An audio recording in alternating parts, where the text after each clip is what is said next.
All right, happy Tuesday, everybody. Welcome in. We're coming to you live on 1620 The Zone, Zone TV, your app, 1620thezone.com. On this Tuesday sweltering morning, it is Gary and Matt with in for the vacationing Matt McMaster. Caleb Henry is in the house. How's it going? Good. You and I have never worked together. No, as soon as Matt texted me saying, "Hey, I'm going to take some vacation," and I was like, "You're never here anyway. Why do you need any vacation? You need to work a little bit harder. You don't deserve any rest anyway." And they thought we were hard on him. I went, "Okay, I have knocked it down to the 6A to 6P hosts on the Zone. Happer is the only one I have left. Okay. Happer's the only one I have left that I haven't done live radio with."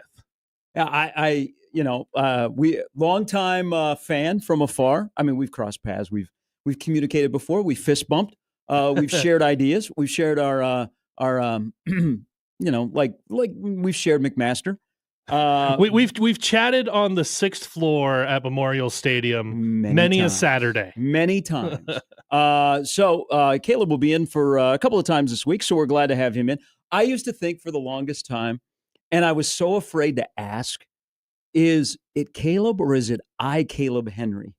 So, like my name or my Twitter? Your Twitter. It's Caleb Henry on the Twitter. Yeah, that's what I thought. Like, okay, maybe like Caleb is like a middle name, but I don't know you well enough. Like many years ago. I'm from the iPod generation.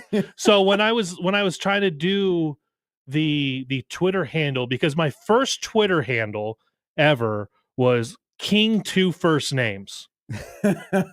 And you know what? Once you start to get into a little bit of a professional business and you're not working at Barstool, you probably need to have something that speaks more to who you actually are. Yeah. So I went to do Caleb Henry, and I think Caleb Henry was taken. I don't know if it still is. And I was like, oh, I'll just throw an I at the front. Yeah.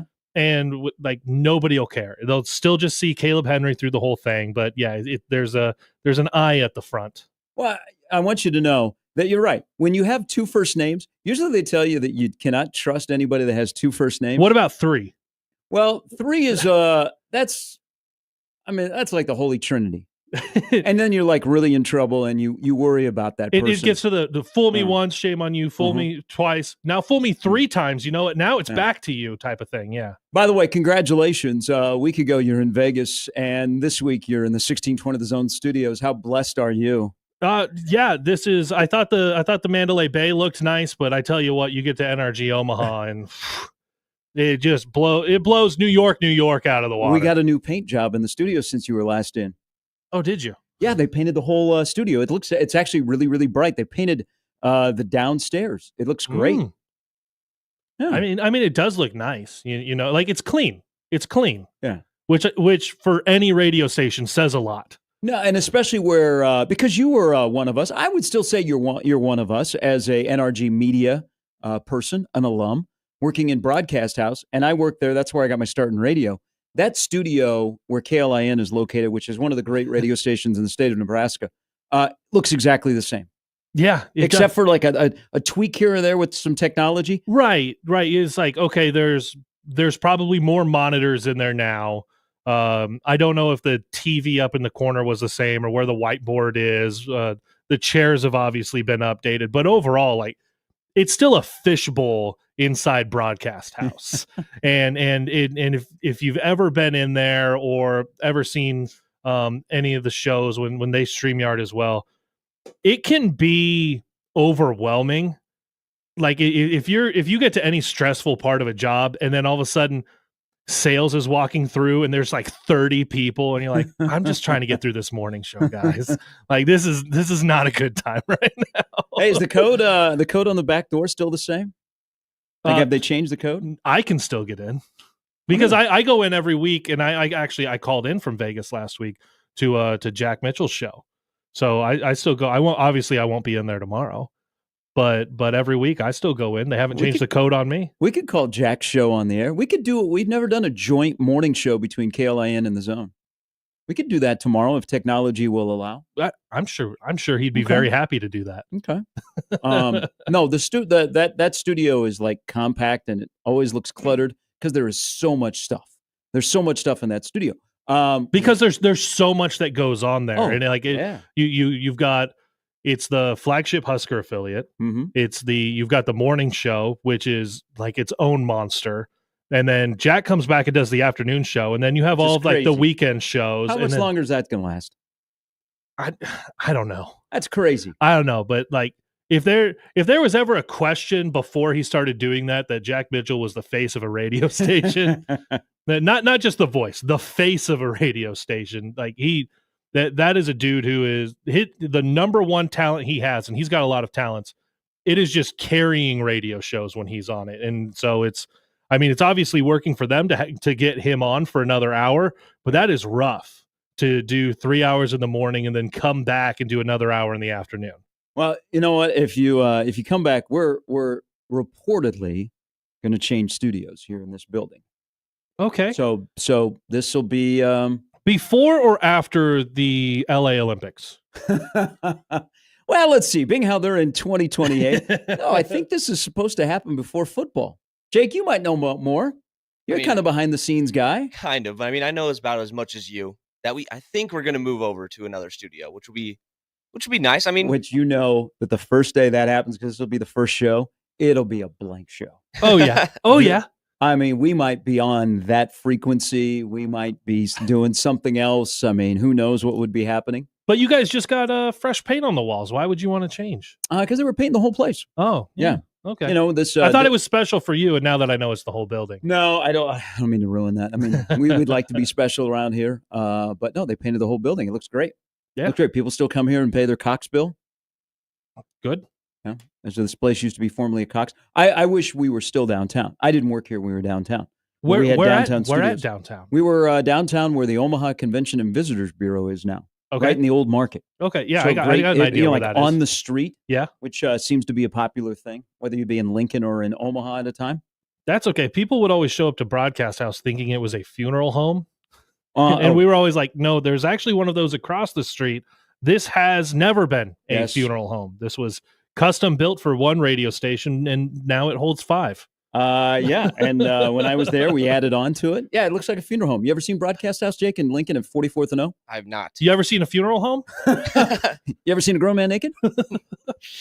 Not that one. Whoa, there was applause there. No pause. At I mean, if you've been to a YMCA. Yeah. Of all places to choose?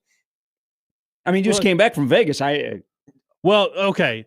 Not yes, there are people not wearing as many clothes as you would hope. Depending on the person, of course. But I got there, I flew in Monday and I came back Friday. So I spent the whole week. I didn't just go cover Nebraska. I covered the whole thing from start to finish. God, Husker Max is doing well. We're trying, baby. We're trying. David and Joe, they're letting me kind of just run around, do what I want. David's money he's made from his wine collection. All right, let's go. Now, I got there around noon out there on the Monday, and I was like, you know what? I'm going to walk around. I was staying in the Luxor, and I thought, let's go to the Venetian Shops, which is about an hour walk, middle of the afternoon, 102 degrees. So I walked it. It was fine. But there was a lady double fisting 2 of those very large daiquiris. That are so watered down.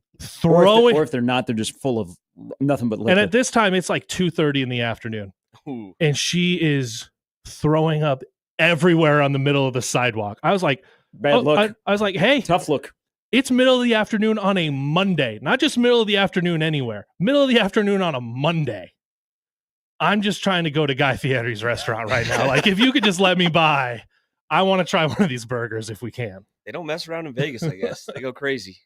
There was also a guy dressed as Elvis on one of those elderly mobility. I call them granny mobiles. The scooters, rascals. Yeah, cussing at everybody as he drove up the sidewalk. I was like, might have been his bit. Well, and we also thought that might actually be him. Yeah, you know what? I think the king is back. So we had Evan Bland on yesterday, and he was out there for the World Herald, and everybody was commenting on the vibe and the setup, and just it kind of, I don't know, it didn't pop. It didn't look great on television because it was where the Big Ten Network was set up. It was just a gigantic ballroom where it looked like there was a lot of open space. Yeah, you've been to numerous of these, and They probably won't go back to Vegas. They'll come back to the Midwest. I don't know why don't they consider Omaha. But they'll probably go back to Indianapolis next year. How was it? I thought it was so. Here's the thing. This was actually my first media days. Okay. Um, Husker Max I- doing really well. I thought, yeah, we're trying. I thought it was fine. When I talk to people who've been to these before, especially from other schools, Nebraska far and away had more people than anyone else Mhm. there. Even on day 3, in Nebraska, it was on day 1. On day 3, it was like, oh, Nebraska might challenge for still having the most media here. Still covering everything from different TV and different outlets and myself. The thing that the Big Ten struggled with was they were figuring out what looked good on the fly. It's almost like they Oh. didn't try to figure that out before. If you look at any of the pictures of Matt Rule at the main podium, he's like bright red Yeah. because the backdrop was red. And they should have figured out, okay, turn the brightness down on that, get some lights in front of them. Mhm. And they didn't really start to figure any of that out until day 3. So it's like the production seemed like it was less than what you would expect from either the Big Ten or Vegas, let alone the Big Ten in Vegas. So that part was kind of rubbed me the wrong way. That I was like, Yeah. oh, this is supposed to look larger than life if you're going to come down here and do this, and it's not just going, yeah, it's in Indiana. Like if it's Yeah. it's in Vegas, like make it like blow the whole thing up. I thought the space was fine. Like for me, there's plenty of room to work. There's Mhm. plenty of room to like you can see all of the side session stuff going on. You didn't have to chase down an additional room or anything like that. So I thought from a work standpoint, I thought it was fine. I just thought the production value should have looked a lot better for everything that was put out on TV. In all honesty, what you're doing, because you're the lead guy at Husker Max, you guys are churning out just A+ content. So kudos to you and Thank you. everybody else that is involved. Thank you. It was especially because it was my first one and I was going there on location and a year ago, I think we had maybe a dozen contributors. Mm-hmm. We've got about 40 now. So like it's that's not everybody doing this full time. Yeah. It's like we're not challenging the size of the Omaha World Herald staff, okay? But it's a lot of part-time people or it's people who are writing for multiple sites. So it's a little bit of an operation to try to organize and we've gone through different kind of test runs on what to organize. But yeah, going down there and being like, okay, this is what's happening. I've got this, you've got this. Here's a story that's up, and it's fun to see how much it's grown in just a year, and we're excited to see what the next year brings. That's fantastic. HuskerMax.com. Caleb Henry is in. He'll be in a few times this week as Matt is out on vacation. Jake is in for Jimmy. Coming up in about an hour, Sam McEwen of the World Herald will join us. Also, Brian Christopherson after day number 1 of practice, of watching practice, talking about practice, and talking to people that were out there practicing, either in pads or walking around with a whistle around their neck. That's the lineup brought to you by the Roof Freeze at John Higgins Weather Guard. We do have to start off with this, though. And unfortunately, you being in this morning, we're going to start kind of on a down note. Well, I figured I saw your post, and I know McMaster's a big Cubs fan, and a little bit of this also hits like before my era of really getting into it. So most people know by now, after a reoccurrence of prostate cancer, Ryne Sandberg passed away last night at the age of 65. And ironically, Random Mike called into the show yesterday, and Random Mike is a huge, longtime Cubs fan. And he brought him up, and I said, well, the fact that a couple of weeks ago, John Lester and Kerry Wood were throwing out ceremonial first pitches, and they were wearing the 23 jersey, and then Jed Hoyer was on the marquee broadcast and was talking about Rhino, that he had taken a turn for the worse. And little did we know, last night we would get news that he had passed away. And it's for people my age, this has been a rough week and a half. It's like your childhood has died in the last week, whether it be Theo Huxtable to Ozzy Osbourne to Hulk Hogan and now Ryne Sandberg. And me being, it's the only baseball team I've ever rooted for. I'm a professed diehard Cubs fan. When that news came last night, Ryne Sandberg is now on the list of athletes' deaths that I cried. To me, and I think so many other people, whether you were a Cubs fan or not, because of the power of WGN, like in my generation, you grew up either being a Cubs fan, just like a lot of Braves fans that adored Dale Murphy, who, by the way, has changed his avatar this morning to 23. TBS and WGN were so powerful, and there was baseball on with WGN during the day because, early on in Sandberg's career, before they got lights in '88, they were always playing during the day at Wrigley Field, and so you'd come home from school and the Cubs would be on, or the Braves. The Braves were always on, and so you had this swelling of Cubs and Braves fans, and as the Cubs at the kind of the height of Ryne Sandberg, they were really, really good. People became more of a Cubs fan. And this really, really hit me because he is one of my, if not my favorite athlete of all time.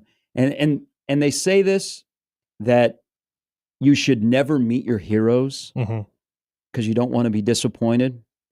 I met Ryne Sandberg later after his baseball career when he was in minor league baseball, and he was second to none. Just an incredibly generous person who, he was beloved as a player and he was beloved in retirement. And sometimes that's not very easy to do. But it's, like everybody's sharing memories yesterday of this is how I became a Cub fan, like myself. This is why I wanted to play second base. I bought a blue glove. This is why I wore 23. This is why I played second base this way. I was, I knew where I was on June 23rd, 1984, which is the Sandberg game. Wrigley Field to me was always Ryne Sandberg.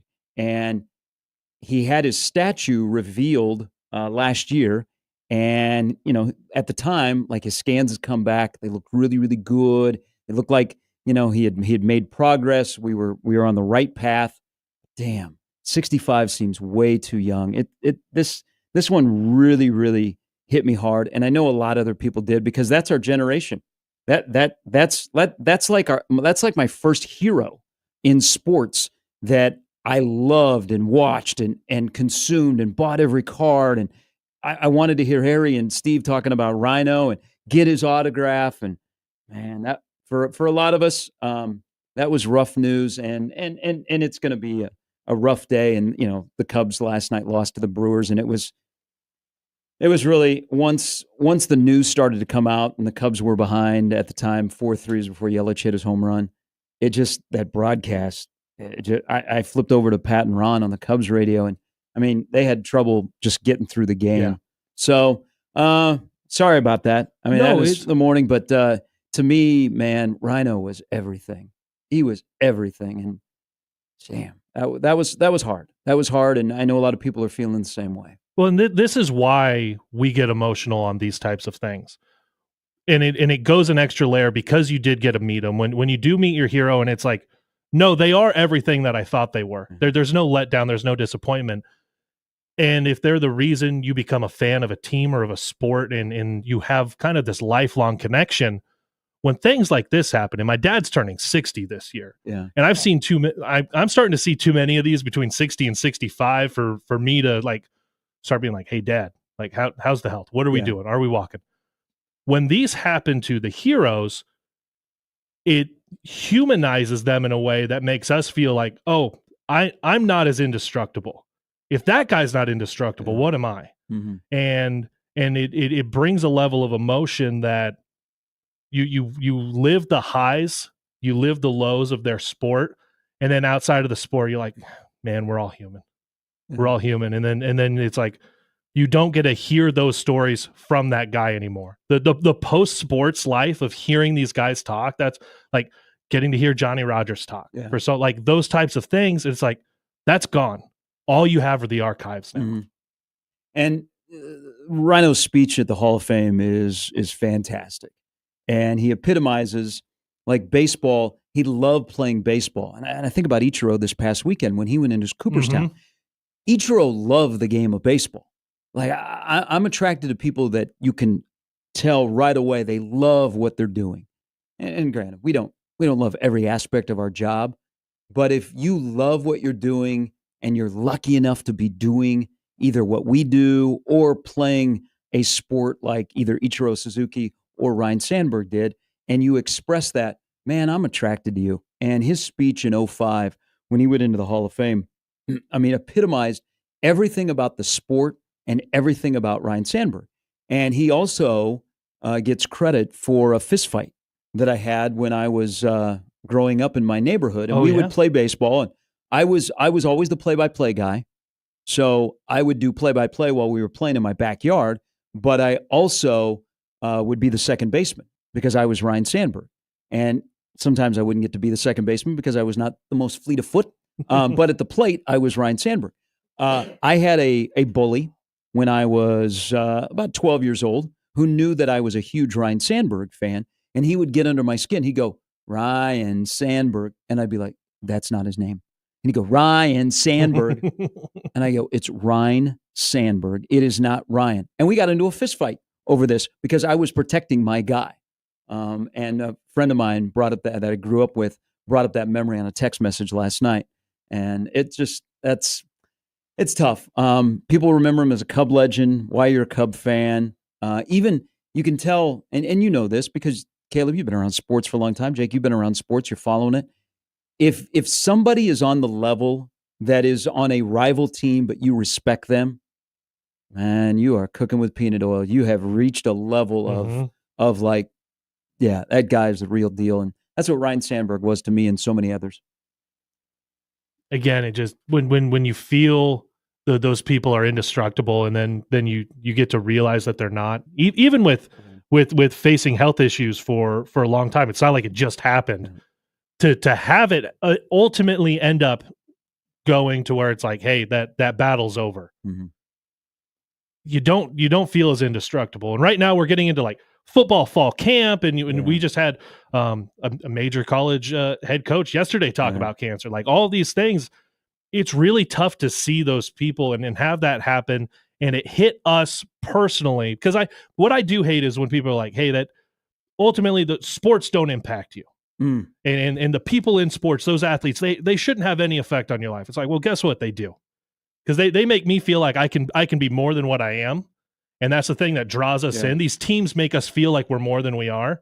And I think that's why a lot of us get into sports and talking about sports, because we can feel like we're more than what we are, whether we're not quite as fleet of foot or we're a little bit heavier than maybe we should be at the age of 34.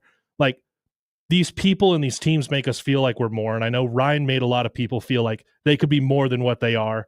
And then he's not as indestructible as we wanted to believe, that we prayed he was, that we saw him be for more than a decade in Major League Baseball and then in the years after. Yeah, it's a generation that they became Cub fans or Ryan Sandberg fans. Or they decided they were going to play baseball because they saw him playing baseball, wearing 23 out at second base, one of the greatest fielding second basemen of all time. A guy who, by the way, hit in the number 2 hole, 186 career home runs, Hall of Famer. It's one of those first guys in the generation. But think about if you were growing up in Chicago in the 80s. Just throw on a 23 and you're good, right? You had, I mean, the greatest 23 in all of sports is Michael Jordan. The greatest 23 in baseball is Ryan Sandberg. And then you had Walter Payton at the same time. Those were 3 guys, and we've lost, unfortunately, now 2 of them. Those were 3 guys that were dominating the sports scene in Chicago in the 80s. That's incredible.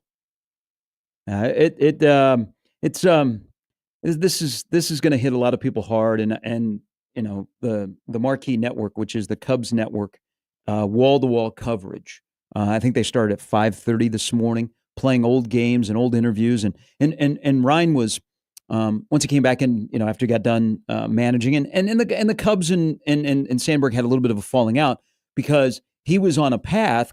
He got as high as the manager of the Iowa Cubs in AAA, and everybody thought he was on a path to become the next Cubs manager, and that didn't happen. And so they had a little bit of falling out. And the next thing you know, he's back in his original organization with the Phillies. But then he came back to the Cubs, once a Cub, always a Cub.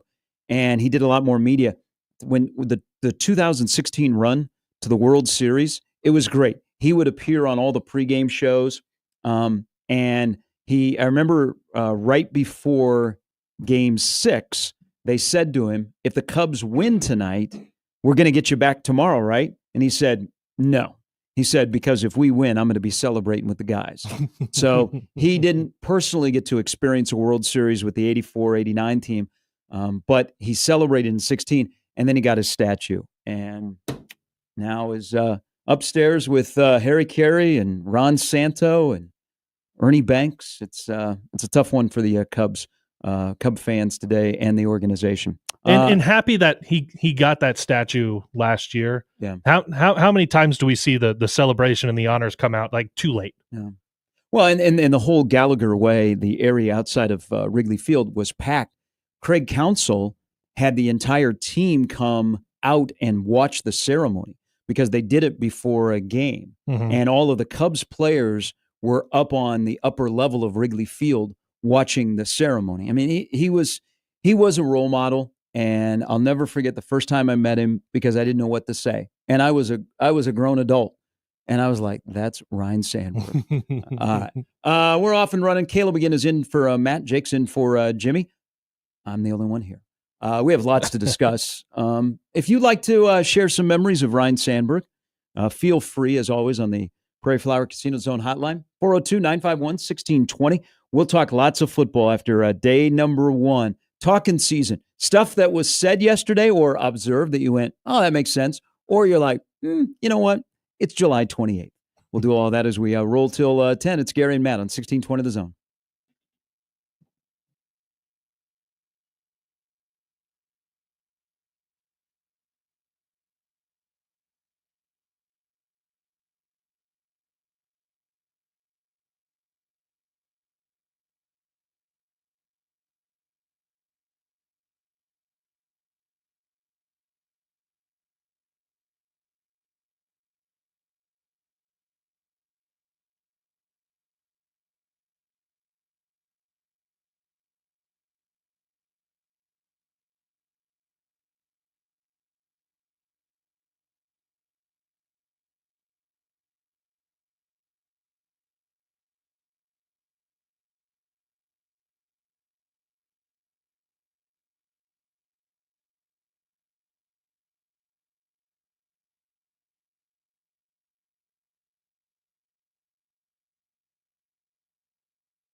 All right, welcome in on a Tuesday. Caleb Henry is in from Husker Max. Jake is in as well. I'm Gary. It's Gary and Matt on 1620 The Zone. Hello to all of you.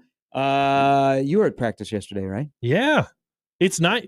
It was nice to, as I told some people, to go through media days last week and then show up yesterday and be like, I'm in the swing of things. Mm-hmm. Because we went through the off season too as media. It's like you're not at stuff every day. So it was nice to show up yesterday, get out to the practice fields and see guys with helmets on, and like there's actual football stuff happening. You're not just, hey, how does this guy look in workouts?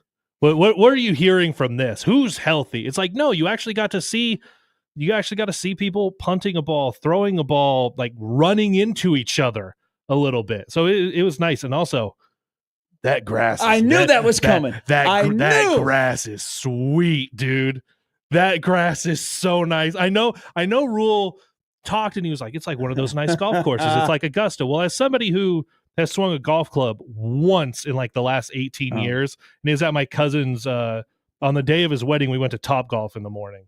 If you want to see somebody hit the ball left to right a lot, that's me at Topgolf.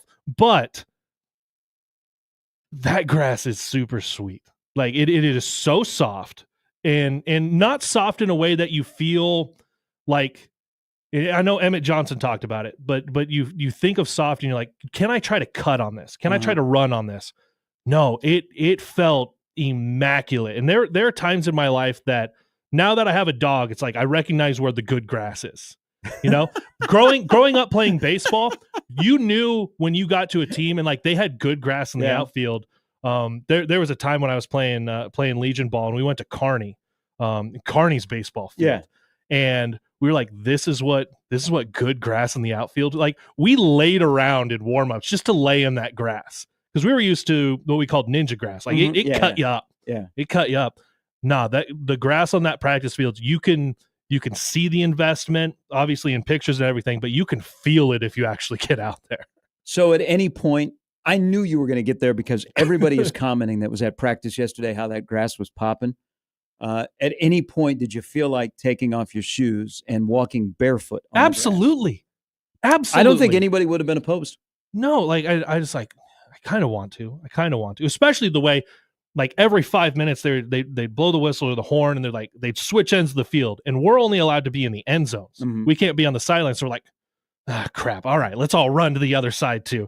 5 minutes later, all right, let's run back over here. Because like, you don't want to be the length of the football field away from them. But when I was the length of the football field away from them, maybe I should have just taken my shoes off. It wouldn't, because we've all, like, that feeling like the first time in a long time you're at a beach and you feel the sand between your toes, chicken fried, all that. Or you're on like artificial turf. Yeah. And I've worked out in college, we had artificial turf inside of our track. And so sometimes during sprints, we would just take our shoes off and just run barefoot on that because it felt nicer on our joints. Man, yesterday I did have the urge to want to do that. And I was like, don't lose your job. Don't lose your job. True story. I'm faster without shoes on. I mean, are you on turf or what is it? I'm just running. Like, I think I run faster when I don't wear shoes.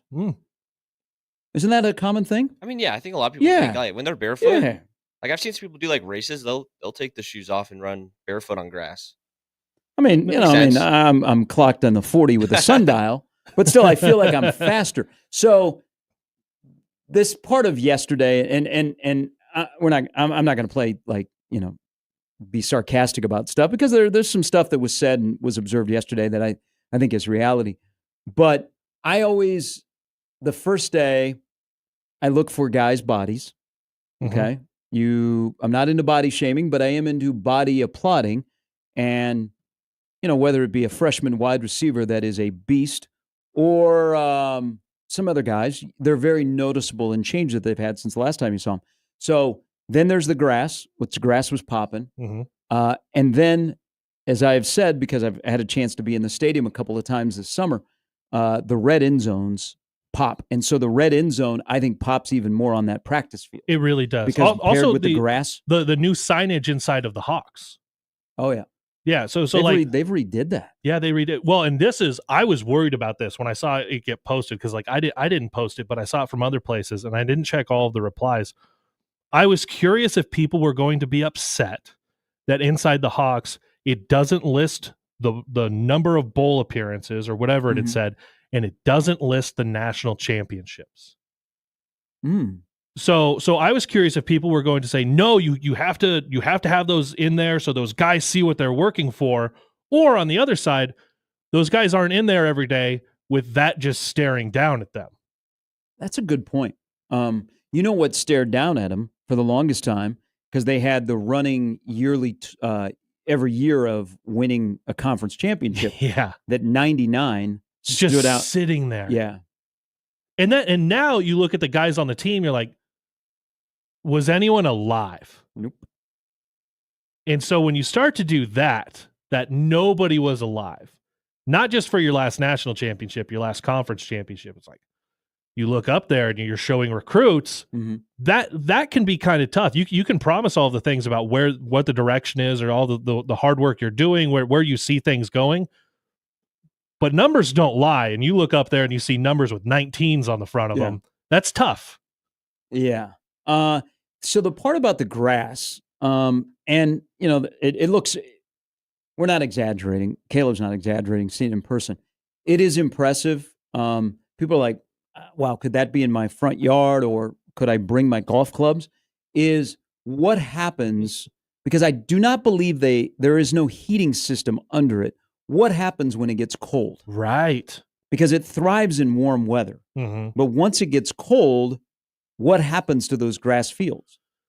Yeah. I think that's probably a question for the turf management people that have done a fantastic job. Well, and Nebraska's got good turf management people. And, Yeah. I'm curious because you've seen, especially think international soccer, like Premier League Yeah. soccer, and the way that they've got that sod and that field turf. And it doesn't actually like always live there in some of their stadiums. Like it goes off to the side. You see it with the Super Bowl, the way Yeah. they like grow it over a year leading up to a Super Bowl. What does that look like, especially when you bring that in eventually into Memorial Stadium? Which I don't think they will. You don't think ultimately they will? So, Or they're going to do it when they build a new football stadium? When the turf that they just put down is about as closest to grass as there is. Mhm. And I think it's an experiment for a couple of years to see how that plays. And if it plays well enough, they will just keep it and not put natural grass in the stadium. That's just my opinion, looking at what they installed. Because why would you, when the previous turf really didn't need, you could have squeezed a couple of more years out of it. You put that into the stadium right now, knowing that you're going to have a lot of construction going on in the next 2 years. Yeah. Now, if that grass that's on the practice field would also be in the stadium, the optics would be pretty damn cool. Yeah, it just visually looks nice. But is it going to die in November? Well, is it going to die? And also, you can have all of the management, but we know what grass fields look like after 5 games have been played on them, and it's getting cold. You're in the middle of November, and especially when you think of looking at like the old highlights where the middle of the field is just mud. Yeah. How does this hold up over the course of time? Obviously, on a practice field, you're able to and it's a big enough space, you're able to run around, move stuff around. But what does it look like in the middle of a stadium, and you're playing between the hashes a lot more? Yeah. It is centralized on where you are. You're banging bodies, guys are going to the ground, you're ripping stuff up, trying to cut. I'm going to be interested to see how the practice field holds up, and then what ultimately the intentions are in the stadium. There were a couple of big bodies that were on that turf yesterday, and one particular body caught people's attention. We will talk about Nebraska's offensive line when we come back. Sam McEwen will join us in half an hour. His thoughts of what he observed yesterday, among other things. Brian Christopherson a little bit later. Caleb Henry is in this morning for Matt. I'm Gary. There's Jake. It's Gary and Matt on 1620 The Zone.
Hour number 2 going up on a Tuesday. Talking season is over. Practice has begun.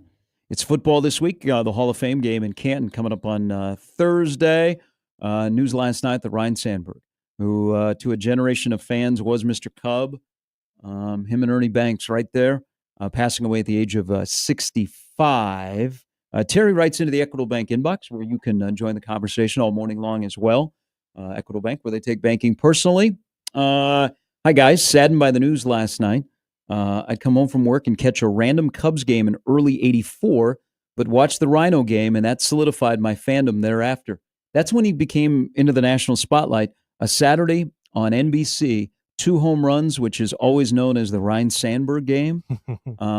Terry continues, I was a second baseman wannabe on my softball team, so I had a hero to follow. Had no idea until last night that he was younger than me. The summer of '84 was magical, and that was the year that he won the MVP. Terry, thanks for the email. Speaking of softball, when does the fall season begin for the Jack Mitchell experience? Which is the hat that I'm wearing. Which is a great hat. I love this hat, and I've told our designer that I think we should lean more into this. And I've seen some of the stuff. I think for the fall, we've got another sponsor lined up. This is incredible what Jack Mitchell does. We have a jersey sponsor.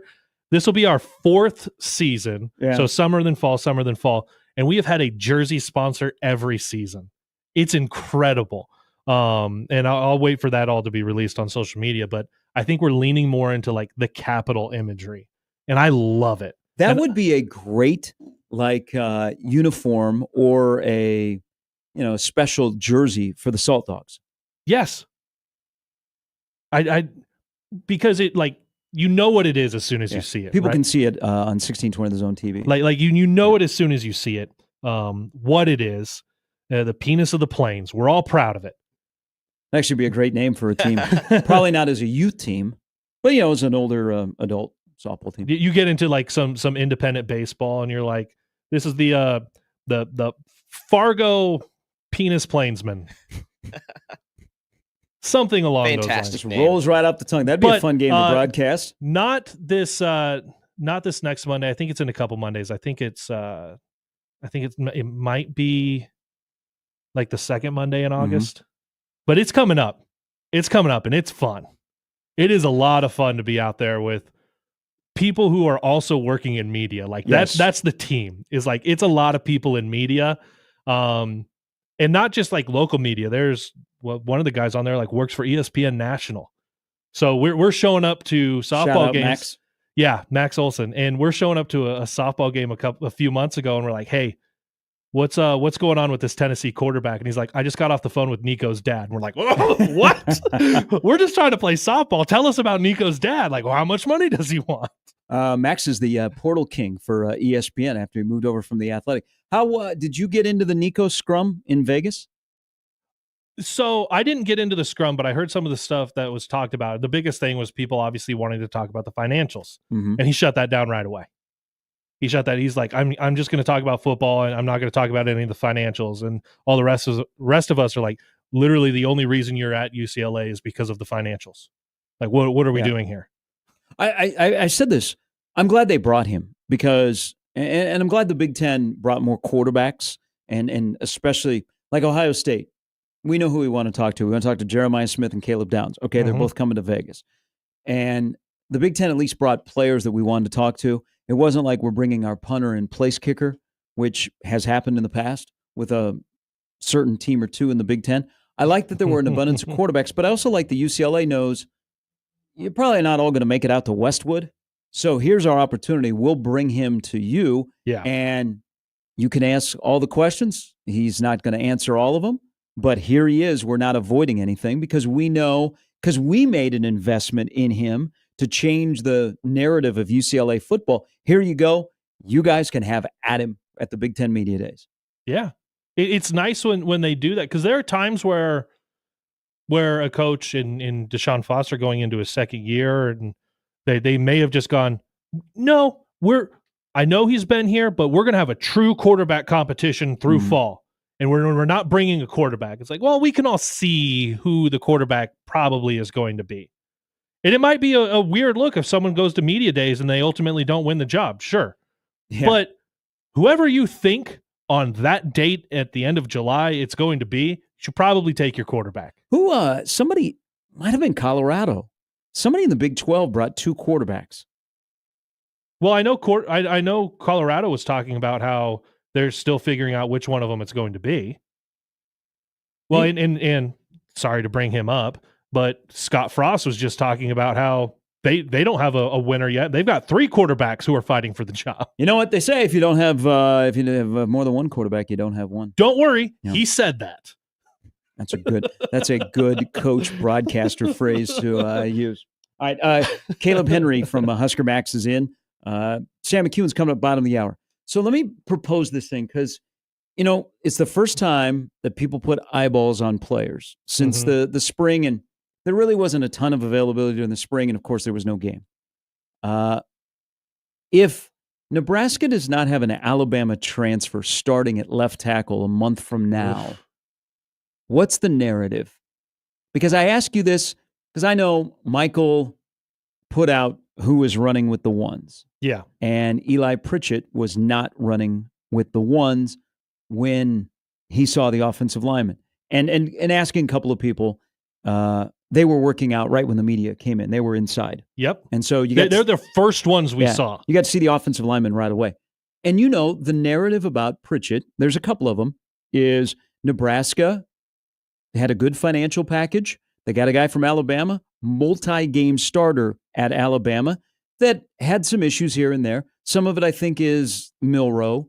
But then there's others. You just got to get better at your job. And, there's a lot of expectations for you. Mm-hmm. But there's also coming from Alabama, because we had plenty of Alabama, either media or fans were like, well, now it's your problem. You guys got to deal with the guy whose weight fluctuates all over the place. He looked great during the spring, and he had a really, really good spring. And someone must have said, hey, it's go time. If you want to get to the NFL, Nebraska just gave you a second life. Like, I don't think Alabama was like, hey, man, we'll hold on. We'll try and keep you. Okay? So that kind of is reality. So he comes here. He, for all intents and purposes, he had a good spring. So I saw Michael's tweet yesterday. I didn't have to look at the comments. I immediately thought, oh, geez. Michael just walked into a fire wearing a gasoline suit. But if the guy that you paid good money for, that you expect to anchor a tackle spot, is not starting a month from now, and we have a whole month, by the way, the reaction would be a wasted investment. I feel like that's what the reaction would be for me, who's been around this. Like we've seen camps play out. Could he still be adjusting to Nebraska? Nebraska's up. Maybe he doesn't. Fair. Maybe he doesn't know the calls well enough, and you think you should, as a high enough prospect as he was. The fact that he would go to Alabama, you would hope that the football IQ is high enough that he's going to go pick something up. But maybe he gets beat out by somebody who's just been here longer and knows it on day one, but isn't going to be the starter when you get to Michigan. Maybe it's a few games and he's getting things warmed up, and he's still going to get, just because you're not the start, you're not out there on the first series. Yeah, you still might get 6, 7, 8 series during the game. Like there's those types of things, but that's nuance. What is the reaction when we see the week of the Cincinnati game and that first depth chart? We all get that, and all the media, we post it, and Pritchett's listed at number 2. Yeah, the reaction is going to be, well, why did you pay for him? Mm-hmm. What is he doing here if he's not here to start football games and protect the left side of that line? Yeah. I mean, there's a whole month, and there could be a couple things. Some of you brought up, because he walks in the door. And again, everything I've heard is that he has been a really good teammate, has done the work. I don't know. In the video I saw yesterday, he looks fine, shape-wise. Yeah. I mean, he's a big boy. Him and Spindler are 2 gigantic additions. Nobody has anything on Lutovsky, who is a brick blank house. I'll say this, walking by the offensive line, and I'm around these guys. And there are times that, like, I'm a little bit intimidated when I'm around the volleyball team, and I forget how tall Rebecca Alec is, and Andy Jackson. I'm just like, all right, Yeah. I'm 6'3". I was a Division I athlete, and yes, I'm a little bit heavier, but like I'm not little.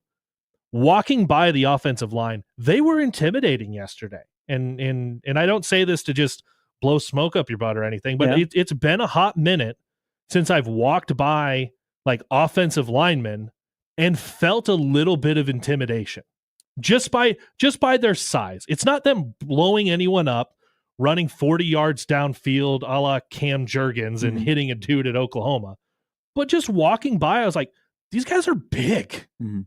And not just Prohaska, but like as a unit, big. Now Teddy's kind of an outlier because Teddy is so tall. Teddy's his own category. But like Lutovsky, especially last week when you see him in a suit, he has been for the longest time one of the strongest guys in the program. But his body, he doesn't look like a guy that's 320. I've noticed with offensive linemen, and Corey Campbell had a pretty good offseason. I mean, you look at some guys, they look considerably different, or guys that just got here either in the spring or just recently. I mean, they did some good work in a short amount of time. And they also got faster, which is my biggest thing. Is a lot of the offensive linemen, they're built now alike. Mhm. You don't have some frumpies, and then you have some just stout guys that you're like, man, that is a wall. But back to Pritchett. He walks in the door and you pursue somebody at a position that you need a stable guy. Mhm. You're like, you're our starter. Nebraska cannot afford to go through another year where one of their highly invested offensive linemen is a roller coaster. I mean, Mazuka, when Mazuka was on, Mazuka was good, but there was just not enough of Mazuka. Yeah. Did he go to camp anywhere? Oh, that's a good question. Like once the season was over, like he just fell off the map. But when he wanted to play football, he was good at his craft, but he did not play enough football, and all the other stuff that was going on, the tit for tat and disagreement on if I should be playing or not, that was an investment that didn't work out. So you go back into the well and you make another investment, and you battled with numerous schools all offseason to get portal tackles. Maybe it could be a message. Hey, you started at Alabama, but you're going to have to earn it here. And we've got guys at tackle that we really want to look at. And so competition helps. Again, it was day one. We got a whole month. I would be very, very surprised and probably a little bit disappointed if he is not out there on the opening series against Cincinnati. But that falls under the category, Caleb, of is this real or is this just day one? And what are we going to see at the other open practices? Yeah. What are we going to see this Saturday at the Big Red Preview? Yeah, when the pads are on. What does that look like instead of this is who's running with the ones and the twos in the drills? Yeah, that's inside the Hawks That's Championship Center, when like the first thing we see when we're going in is they're getting into a stance and they're firing out. Like he's not dropping into pass protect. We're seeing guys hit some pads, but that's like they're not playing football yet. What does it ultimately look like for that line and that left tackle position when they're playing football? Mm-hmm. I'm glad you brought up drills. Thank you. It's day one. We're now on to day two. We have a month. Physically, because the narrative coming from Alabama is the guy didn't know how to take care of his body. I don't know. During the spring, he looked like an offensive lineman because he's a large man to begin with. Mm-hmm. In the drills, because I think it was Channel 7 had him and Spindler on ISOs, and he looked like what an offensive lineman should look like. I mean, they have one observation, and I try and not do this, but I've violated so many things about looking at bodies. Nebraska has more guys this year that look old, that look like SEC players. Like you look at Alabama players, they look like they are grizzled veterans, and they might only be 19 years old. Mm-hmm. But they look like they're 5 years older, that they've got a family and a portfolio, and they live in the burbs behind a white picket fence. Like when you look at, and maybe not for you, but for me, when I look at highlights of like college guys in the 90s and the 80s, and maybe for you it's the 70s. But you look back at those guys and you're like, that guy is 19 years old, and I'm like, that guy has got 2 mortgages. What are you talking about? That is a 19-year-old. And obviously today, like the way everyone is aging, we all look younger than the previous generation at the same time, which is crazy. Like you look at pictures, like so. I tweeted out. I went to downtown Ashland probably about a month ago, and there was a vintage store, and I've by the way disappointed. This will be the first year that they do not have a physical media guide, because I collect media guides and programs. So I have a small list that I'm trying to shrink down. And so garage sales that might advertise having Husker stuff or places like I ran into in downtown Ashland. So I found a program. I didn't need it, but I took a picture. And Dave Remington and Steve Damkroger were on the cover. They look like they were like 35 years old. You are right. Like today's generation ages slower than back in the day, where those guys look like they were 22, but they look like they were mid-30s. And that's why it's amazing when you look at like an Alabama offensive lineman and you go, that's a 5-year NFL veteran right now. When you look at them, and that's what they look like, because nobody's aging like that. So to have someone come in and be like, nah, their body is the size, they look like they've done the work. So to get an Alabama offensive lineman at Nebraska, like, what is that supposed to look like when you can see them 1-to-1 with the guys that Nebraska has had? But couldn't you spin this, though? So, again, you made an investment. You expect that guy to lock down tackle. You kind of would hope that he'd be here for a couple of years. But could you spin it this way? And Teddy being healthy is kind of a wild card, but you're going to tiptoe through the tulips, because you never know what's going to happen. I mean, you'd love to see him back to when he was a young kid going up against Aiden Hutchinson. He was holding his ground. But we've had 3 years that have ended with an injury, and I want Teddy to stay healthy. I'm a big Teddy Prohaska fan. And when they talk about his jump in terms of what is vertical. Well, yeah, what did they say, 28 or 29? 28, 29, which if you compare it to similar guys in the NFL in size, you're like, okay, Teddy might be back to 100%. But could you spin it this way, that there is enough competition, and Gatula reminds everybody that I would still be a starter if I had not missed spring with my shoulder injury, and he's healthy, and he looked good, that there's just the tackles are in a good spot, and a guy we invested in out of the portal could not beat out the guys we had here because they have gotten better. I think that... Could you get away with that narrative? Well, yeah, and I think that's part of what we started with, where there could be some nuance to it. And instead of just seeing Pritchett's at number 2, what's your reaction? But it could be 402 925 1620. Big Red Overreaction starts now. Oh man, I was watching Happer posted a couple clips yesterday from Big Red Overreaction, so I'm already excited to get into listening to that in a month. But it could be just like the other guys got better, and then you start to really think, okay, the investment, what it didn't ultimately produce a starter for week 1. But that's a hell of a backup to have. That's a hell of a guy to rotate in if the other guy gets a little bit banged up or just needs a series. Like, ultimately, I think your program ceiling might be higher if Pritchett's everything he's supposed to be and gets beat out. I agree. Like, you are so much deeper on that line if that competition is, nope, he's everything that was promised. He is delivering everything he's supposed to be from a health standpoint, a body standpoint, a weight standpoint, from learning the offense, from doing everything he needs to do. And the other guy just got better.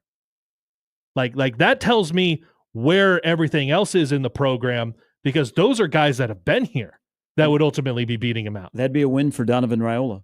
Yes. Outside of the program, it would be they would not have the same tone that we are discussing here. Not even close. No. Not nameless, faceless burners on social media. It would be, but it would also be more on, well, you know what? The kid is who we thought he was. Maybe not so much, hey, look what Nebraska did to him. It's, hey, He left here. He couldn't go up there and get a job. And we've got a better offensive line than Nebraska. It's day one. As you mentioned, it was drills. Alabama fans would immediately be saying, "Told you so." Yeah. If they weren't already yesterday. They're already doing that. They're already doing that. It would be, there are a couple of guys in this portal class. And I'll use Dane Key as an example. This is how I judge how good a player is out of the portal. Some people just need to change the scenery, and that's perfectly fine. They got sideways with the position coach. There was a change. They could just never get it going, but they go to somewhere else and they have different eyeballs on them, and all of a sudden it pops. Nwaneri is one of those guys. Mm-hmm. Okay, he's away from Mizzou. He's out of his home state. He has a familiar face that's in the program. It's a new start for him. They may be able to unlock something that is there that just could not happen at Mizzou. And every time he didn't play, people are like, why aren't you playing? You're a bust, because they saw you play in high school in Kansas City and dominate. What is the reaction of the fan base when they lose a portal guy? We've already discussed what the reaction of the Alabama fan base was. What was the reaction of the Kentucky fan base when they lost Dane Key? They were livid. Yeah. Absolutely livid that something shady went on with Nebraska, that they not only took the position coach, they took his number one wide receiver, and they took another wide receiver who by the way, is back at Kentucky. Right. Yeah. It didn't work out here. Yeah. But they were upset. So that immediately tells me, all right, Dane Key is a dude. Mm-hmm. And he looked kind of the part yesterday. he looked good. Janier and Bonner looked good. And like you're trying to see like what are the things I can actually take from this. You can take the size, and about the only other thing you can really get out of it is, are they spinning the ball well with nobody around them? Because it's the same as a shooter. Can you knock down 80-90% of the threes in the corner with nobody around you? And then, okay, what does that percentage come down to when you had defense? Same thing with quarterbacks. Can quarterbacks deliver everything on time where it needs to in the route with no pressure in front of them? And then for the wide receivers. Can I stop you right there? Yeah. Who, outside of 15, who impressed you throwing the football? They looked fine. Like Okay. it was All right. they threw it fine, but like you could tell who's the number, like when the ball comes out of the hand, you can tell who's number one. It's not that the other guys were bad. It's just when you're being directly compared to Dylan Raiola right next to you, like they're just not there yet. Like they looked, for day one, for just throwing a football, guys looked like they knew how to throw a football. We are so back. All right? They looked like they knew how to throw a football. Now, on the other side, that ball's not always where it needs to be 100%. Who's making decent catches? Who looks like they've got good hands? Obviously, Dane Key physically looks like the guy. Hands looks like the guy. Heinrich Haarberg. Like, this is a guy, I could talk all day about him, and like Markway looked good running around out there. You didn't get 100% participation, Carter Nelson. Yeah. Like that's three guys already into the tight end room. And then Lindenmeyer looked fine running routes. And I know he's been more of a blocker, but the route running looked okay. But Haarberg, his mobility, and then catching a ball down the sideline, like he looked good. And I was just getting, my eyes got big watching that, having known him since high school, because I coached at Kearney Catholic when he was there. I coached with his dad on the track team. That is a guy I'm excited about, and that room now has me excited. That's why I wrote like a month ago, will the tight end room finally get utilized under Dana Holgorsen? Hold that thought, because when Sam McEwen joins us here in about 15 minutes, he has speculated that by the end of the year, Nebraska might have the best tight end room in the Big Ten. Tight end U. That was a phrase that was used yesterday. That was used yesterday? That's what I wrote about. Yeah. I got that posted too, yeah. Sam brought that up. We'll pick his brain about tight ends. You can pick our brain if you'd like to chat. You can always join us on Twitter at Gary Sharp 1620, at Caleb Henry, who is in for Matt today. He'll be in for the next couple of days this week. Sam McEwen's coming up a little bit. Brian Christopherson a little bit later. We'll get him to say, does Jeremiah Jones look like a tank? I bought all the stock in him. Great looking freshman wide receiver. When guys are finally next to each other wearing Well, they were in half pads yesterday. There are some guys that look really small. Then there's some guys that look giant. Jeremiah Jones with his fellow wide receivers, he made Bonner actually look kind of small yesterday. Yeah. Oh my God, find the way to get him on the field as a true freshman. We're back with more of Gary and Matt after this. Hey, find your way if you need your roof looked at. You got shingles that are missing. You've got some leakage in the attic, and you're wondering, is my roof in trouble? Well, the only way to find out is to contact my good friends at Moose Roofing, the MVPs of roofing in Omaha and the surrounding area, all the way from Western Iowa to Lincoln. Nearly 30 years in the business, Pat Moose and his crew, in a timely manner, will take care of any issues that you have. You schedule an inspection, they'll come out, they'll sit down with you first. They don't come out and immediately hop on the roof, okay, and start banging and taking pictures and walking around. They want to know what your issues are before they go to work. They'll have all the pictures, all the video. They'll sit down with you and have a plan, and then they have a plan to work with your insurance company. That process can be a pain in the butt, but with Moose Roofing, they have a whole department dedicated to that. They're top-notch information from start to finish. There will be no wild cards when you work with Moose Roofing. What there will be is fantastic work and follow-up with guys like Shawn Michael and the rest of the crew. So, residential, commercial, or roof repair and service, you need to get in touch with Moose Roofing. Let them take a look today and see what they can do for you. Schedule an inspection by going to their website, mooseroofing.com.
All right, day 2 of practice in Lincoln. No media availability today. They put on the pads on Friday, and then, of course, they have the open practice for 1890 coming up on Saturday night. Caleb is in for Matt. Jake is in for Jimmy.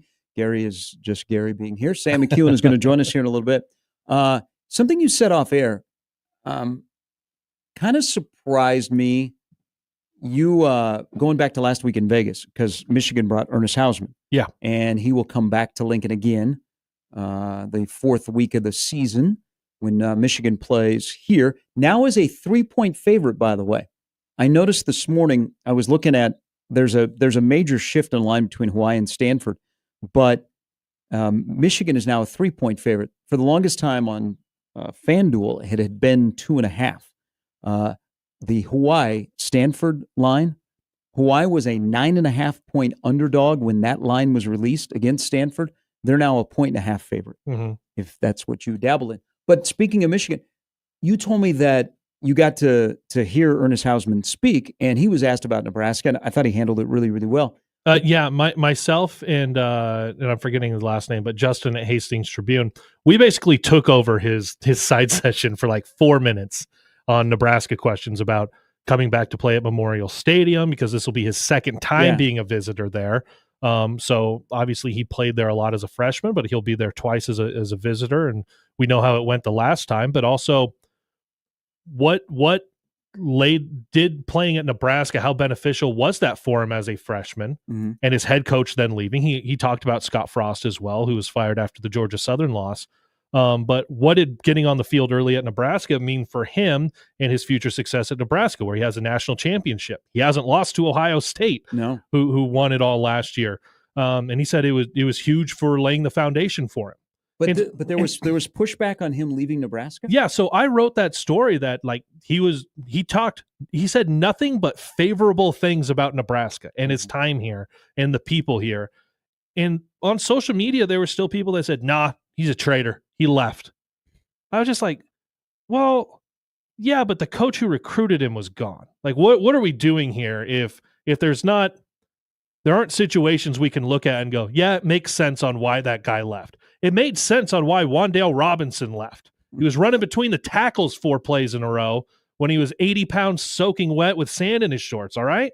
Like, you don't do that. Like, you're being used incorrectly. Ernest Hausmann played really well for Nebraska as a freshman, and his coach wasn't here anymore, and there was a coaching transition. And yeah, he walked into a coaching transition at Michigan, but he got on the field for every one of the games, and they won a national title. And then he's a full-time starter last year, and now he's still saying nothing but good things about Nebraska. Yeah, his time, Nebraska during the transition from Frost to Rule lost 2 really good players. I think Ernest Hausmann has turned into a really good player, and of course would be a frontline starter here, and there wouldn't even be a question about that. He was a little bit young. I think handling the transition of his coach being fired so early in his tenure. Because it wasn't the end of the year. It was 25% of the way into the season. And he was Scott's guy. Like, Ben Bramer and Ernest Hausmann were Scott's guys. Like, they committed to Scott Frost. And I think Ernest was a young, freshman going through it. All of a sudden, a coach gets fired. Never has happened before. He's probably a little immature. He's an entirely different person being at Michigan. He's grown up. He got away from Columbus. He got away from Nebraska. He went to Michigan. It's worked out perfectly for him. And I don't hold any ill will. I'd love to have him here, but I know why he left. Ben Bramer's the same reason. I mean, once Frost was fired, Nebraska was not getting Ben Bramer. And that sucks because I think Ben Bramer, now at Iowa State at tight end, is a Sunday guy. Well, I'm surprised there was pushback. Maybe it's just a Michigan thing, and we don't like Michigan, period, because of the whole sign stealing, and that it appears that they will never get tapped for that. You know what? Kind of gone quiet again. Here's the thing I wish somebody would have asked, and I wasn't around for his scrum, but with Sherrone Moore, I wish someone would have asked, hey, when you guys were going through deciding the internal penalties in the suspension, how did you arrive at the exact games you guys chose and not going just the first 2 games of the season? Well, wasn't it because he's an OU alum? They're honoring him? No. We all see the reasons. We all see, they're going to allow him to go to Norman. They're going to allow him, but then it's the next 2 games. Well, if you're doing an internal suspension, should it just be, hey, whatever those first 2 are, not whatever the 2 are that are convenient? I wish someone would have asked, and I wasn't around for when he was up there. Well, and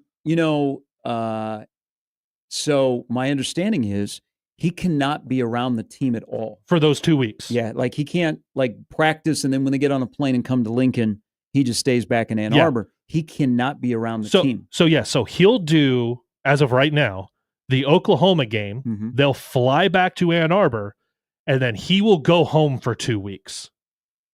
Like so he can't be in the office, anything. Can't be in the office, can't be around the team, nothing. He will fly back from Norman and then shut off communication for the next 2 weeks. They haven't designated who is going to be in charge, have they? Not that I've heard. Wink Martindale? Wink Martindale coaching against Nebraska in a monster game on CBS on the 20th of September. He would be probably the logical choice. Yeah. Their defensive coordinator who came from the NFL. Mm-hmm. Yeah, I mean, that would make sense. But yeah, it's going to be interesting that you've got the potential for, well, not the potential, but if Nebraska is 3-0, you interim coach rolling in. Hey, it's great that Nebraska and Michigan cannot play a normal game against each other. Ever. Yes. All right. Sam McEwen of the World Herald will join us next on 1620 The Zone.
right, coming up in 30 days, the season kicks off at Arrowhead.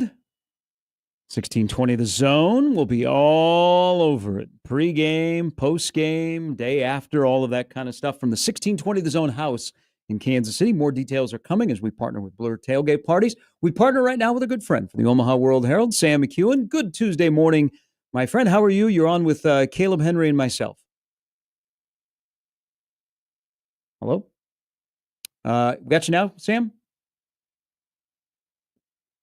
Jake, let's put him back on hold and let's check in with him. That was a great introduction. It was solid. Like, I didn't know if Sam had something against you. Once I said your name, he's like, Probably he was like, no. No, we did it good. It was we had the motion going. We had some shift of the formation, and then a false start. All right, let's see if we got him back. Sam, do we have you back? There we go. There we go. All right. I think that was on our end. I apologize. It's all right. All right. You're good. Okay. So we are one practice in. Many more practices to come. The season is still a little bit of a ways away. Can you get a good read on this team, or are you still in wait and see mode? No, I feel like I have a pretty good read on them. Of course, you have to play the games, right? So there's those things to consider. But no, I think there's a pretty good sense of what they can be and what they want to work on. I think Rhule's been fairly transparent there. On the offensive side of the ball, I know they think they've got a really good offensive line, and they feel like they're going to be better at receiver and tight end potentially.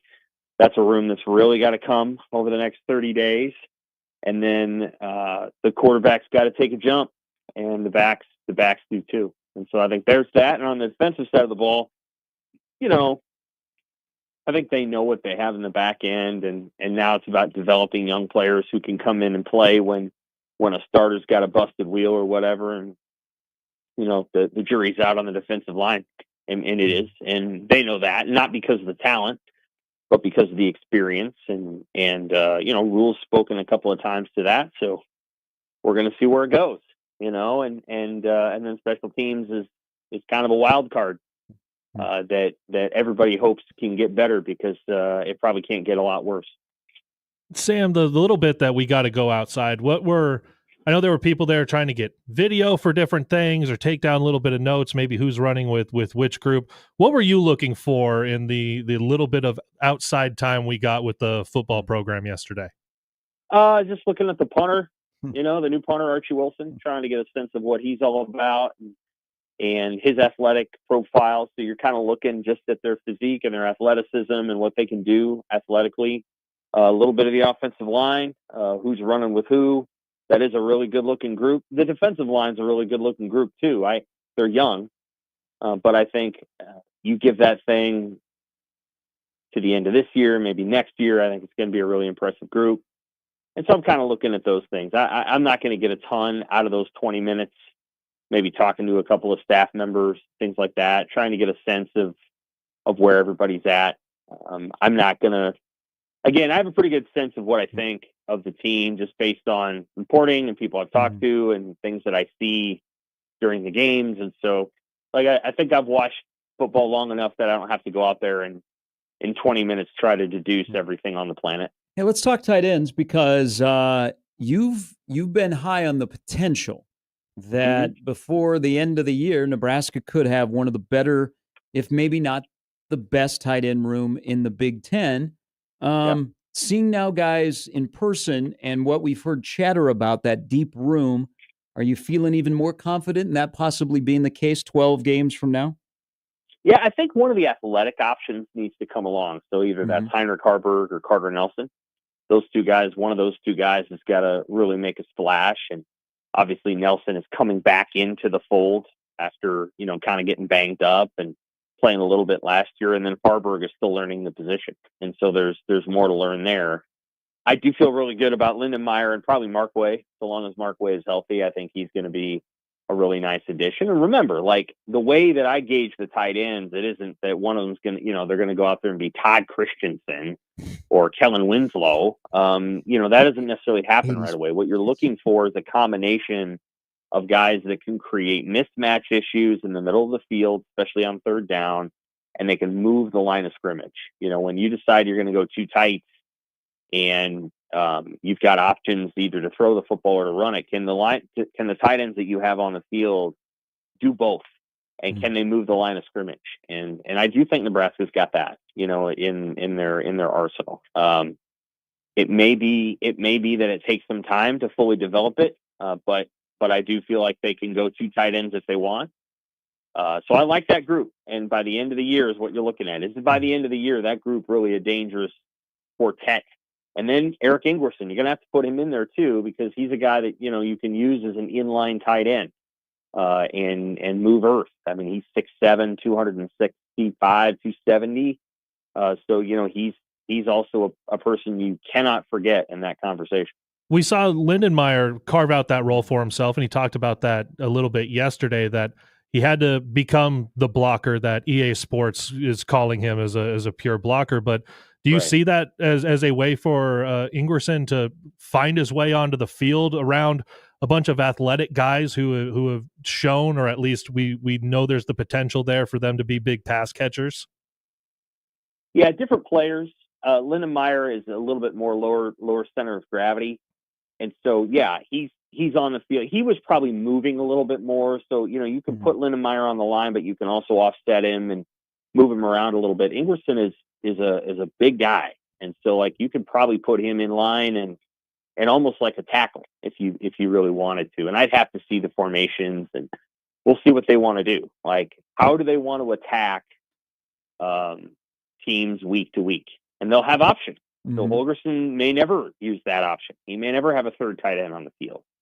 He may utilize that option with some regularity in the red zone. They're also going to have the ability to bring Janiron Bonner onto the field. And even though his position is not tight end, he can function as sort of a moving H-back who can block. And so Bonner's 215, 220 and has that skill set. And so they've got a lot of positional opportunities, and they got about 65 to 70 plays per game in which to figure it out. And Holgorsen's natural tendency, I think, is going to be to run 11 personnel, which is 1 back, 1 tight end, 3 receivers.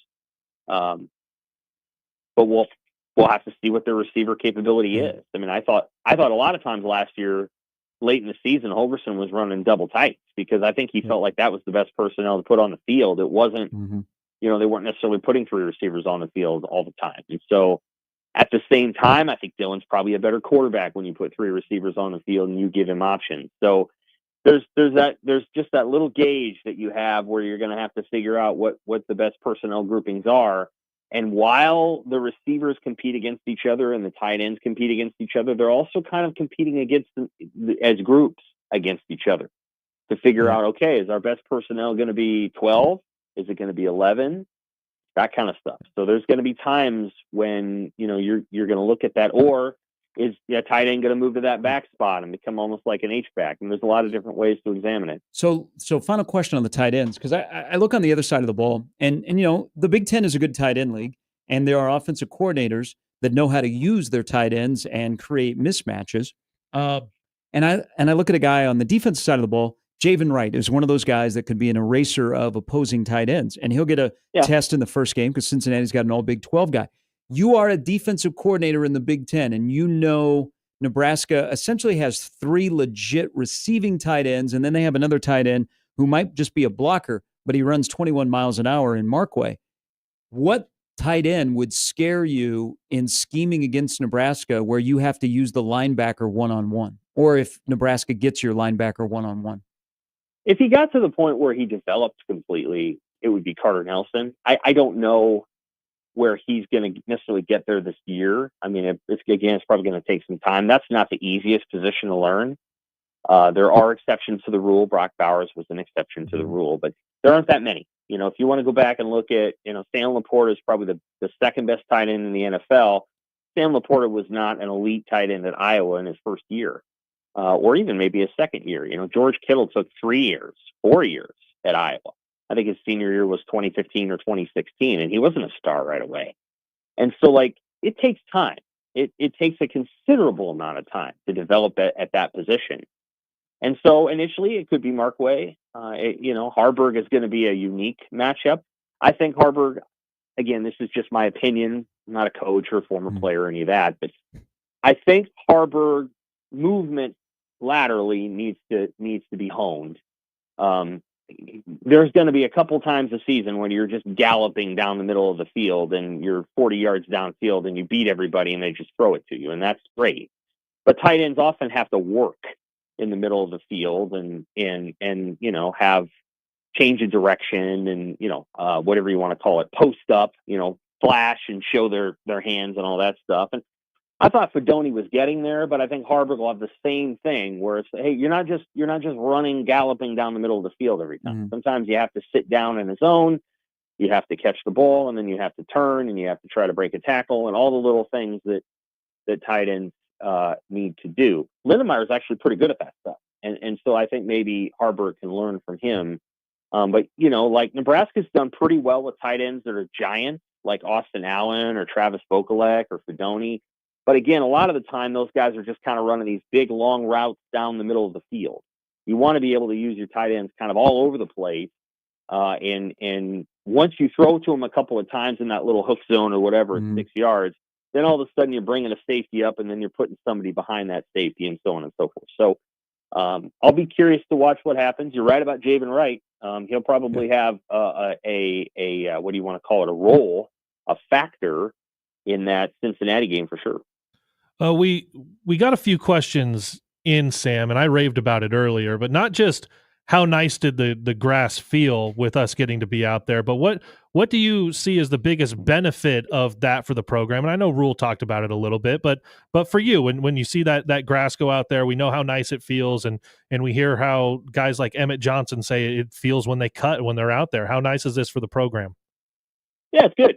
I think injury prevention is what Rule talked about. For people who aren't in practice, it's like a fairway. It's anyone who tells you it's a putting green and doesn't play much golf, apparently. It's not a putting green. It's a fairway. And so like you don't necessarily want to play on a putting green. You'd be slipping around all over the place. And so, it's spongy. It feels good. We'll see how it holds up in the rain and all that. It'll probably pull out chunks of the turf, but they can actually move the goalposts so they're not overusing certain parts of the field, which I think is pretty cool. They did a nice job of putting that in. It'll have a good drainage system. It'll be heated. It's not unlike Purdue's field. I'm not trying, and Nebraska has had a couple of injuries at Purdue, but it's similar to that. So it's kind of a Bermuda strain of grass. We'll figure out where they got it from and what the whole content of it is. What I will say is that the synthetic fields, which they also use, so they have an indoor synthetic and then they have an outdoor synthetic, those are much better, higher quality. And the Memorial Stadium synthetic they're going to use is a much better and higher quality. And do not discount that. Eventually, Nebraska will put grass in Memorial Stadium. It's going to be like 5 years before the stadium's completely done, I think, or 4 years or whatever. So in the meantime, they'll have a better surface there. And I'll tell you that stuff can hurt you. Like those surfaces are not as bad as AstroTurf, but the surfaces that Nebraska was using was, to me, not state of the art. And I commend Rule and Dannon for coming in and sort of ending the life of those other synthetic turfs prematurely and putting in better stuff, which I think they've done. And I don't want to discount that. It's not as cool as the fairway grass, but it's an improvement over what they had. I did not care much for what they had. We don't need to talk about that company, but I didn't care much for that. And I think what they have now is a hell of a lot better. Sam McCune of the World Herald joining us. Let's talk running backs. Emmett is Emmett. I like that he said he caught 200 passes daily this offseason, which he's going to catch a lot of passes this year. And he is the number one guy. After that, it's kind of a crapshoot. Converted wide receiver who played running back in high school. A guy who has been publicized, and Quentin Ives had a bad day yesterday. Got injured. Looked like he might have tweaked the hammy. He's a guy that's got to have as much reps as possible. There's this mythical figure named Makai Nelson who got here late last year and got talked about, but we were like, he's got to get acclimated to playing football. And then Rule drops his name later in the year, and Rule just doesn't do that willy-nilly. And we're like, Makai Nelson. Then you hear in the spring, he might turn out to be Nebraska's best true all-around running back. Then you start hearing about him more. It's a mythical figure. We got to see him yesterday, and then Rule talks about him. Emmett Johnson talks about him. What do you believe to be true about the path that Mekhi Nelson is on right now at running back? Well, he's an athletic guy that's also he's really good stop start. So when you're a back and you're able to kind of make a move, you don't want to have to settle your entire body and then start up again. Like he's able to make those moves sort of midair and sort of keep his momentum and things like that. That's what Rule talks about being explosive. And explosiveness comes in two ways. Like it comes on the very beginning of the snap, right? Or it becomes after your body's kind of slowed down. It needs to kick back into gear. And so he transitions really well in terms of, catching a football and turning and going. And that's really good. Athletically, he's really solid. I think it'll probably come down to pass blocking and like, can you get on the field and make sure that, he's doing a good, like, you don't want to bring a guy on the field and then the defense knows, well, he's not going to pass block. Like you need to be able to bring backs onto the field and plausibly say he could do one of three things. He could go out for a pass, he could block, or he could carry the football. And so ideally, in a Holgorsen offense, you have to be able to do all three of those things. And I know that Emmett Johnson can do those things. And, I think Nelson, they certainly want him to do all three. I think he's probably pretty adept at two. So it's just, again, it's going to take some time. And I hate to say that. It's probably going to be a work in progress throughout the course of the year.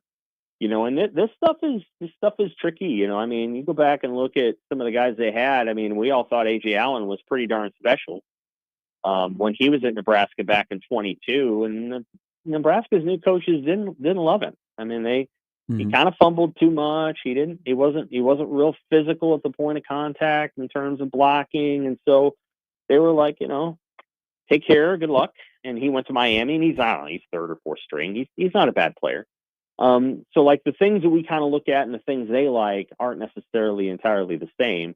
One of the things they really loved about Rahmir Johnson is A, he could catch the football, and B, he could block. Yep. And so like he knew the offense and he was physical at the point of contact and he could pick up a blitz and, keep the quarterback, clean in the pocket. And so those things kind of matter. I think Nelson's going to end up being a real nice player at Nebraska. Athletically, if you're thinking upside, I think of like Tyrone Tracy. Who's now with the Giants. He was initially with Iowa as a receiver, then he went to Purdue and he played running back, and now he's with the Giants. And so Tracy is about the same size, certainly different recruiting stories. Tracy was kind of a highly touted recruit when he went to Iowa, and then he sort of bounced out of there and went to Purdue, and then suddenly became a great running back.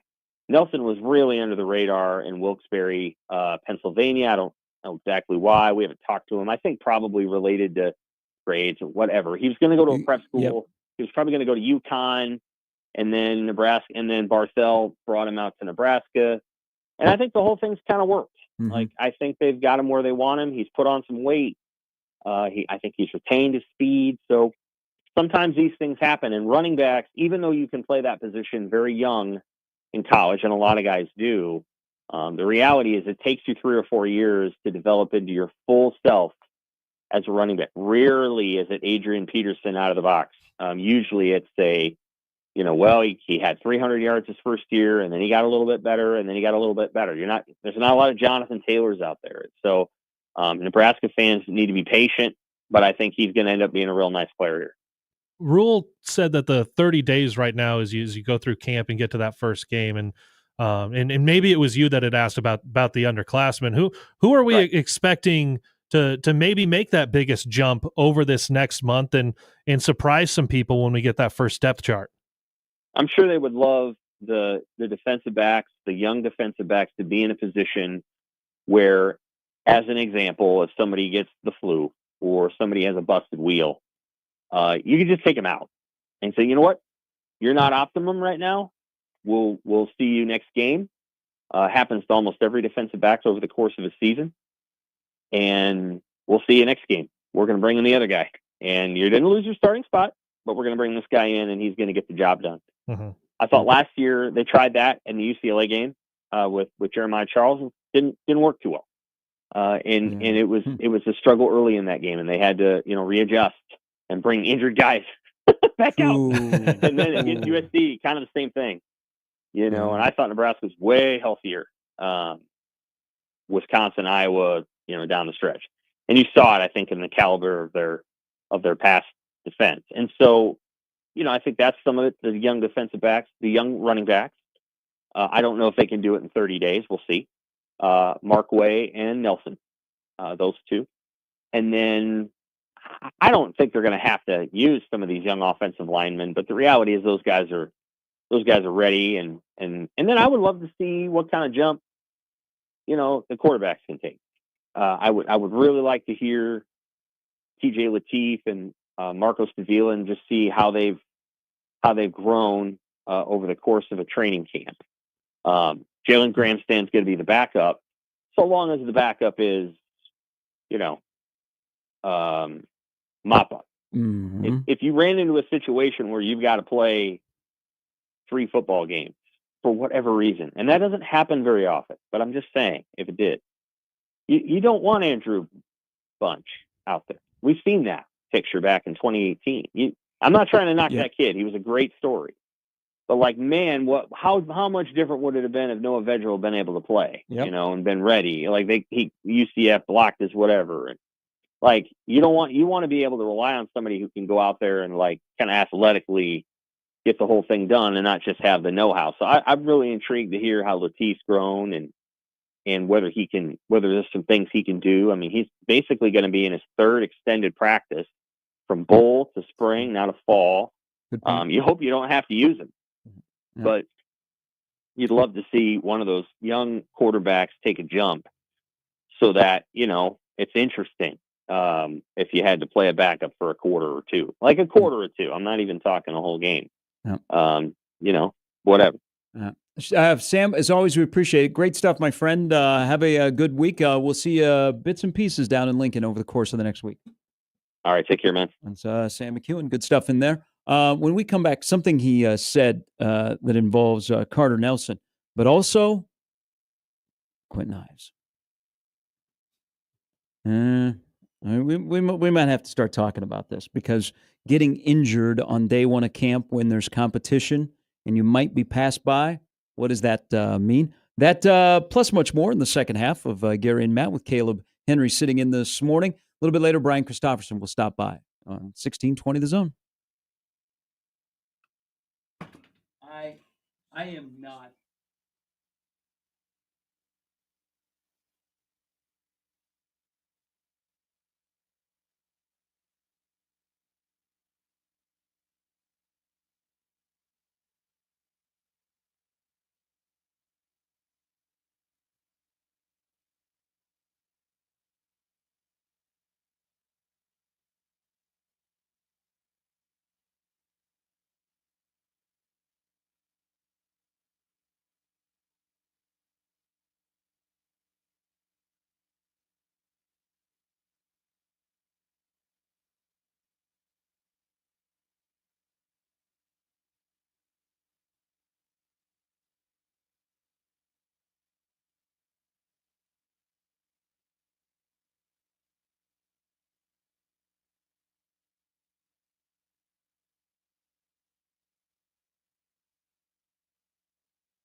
It is National Wing Day.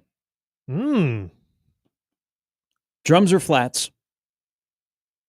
When I was younger, Oh, it had to be the drums. I'm a flats guy.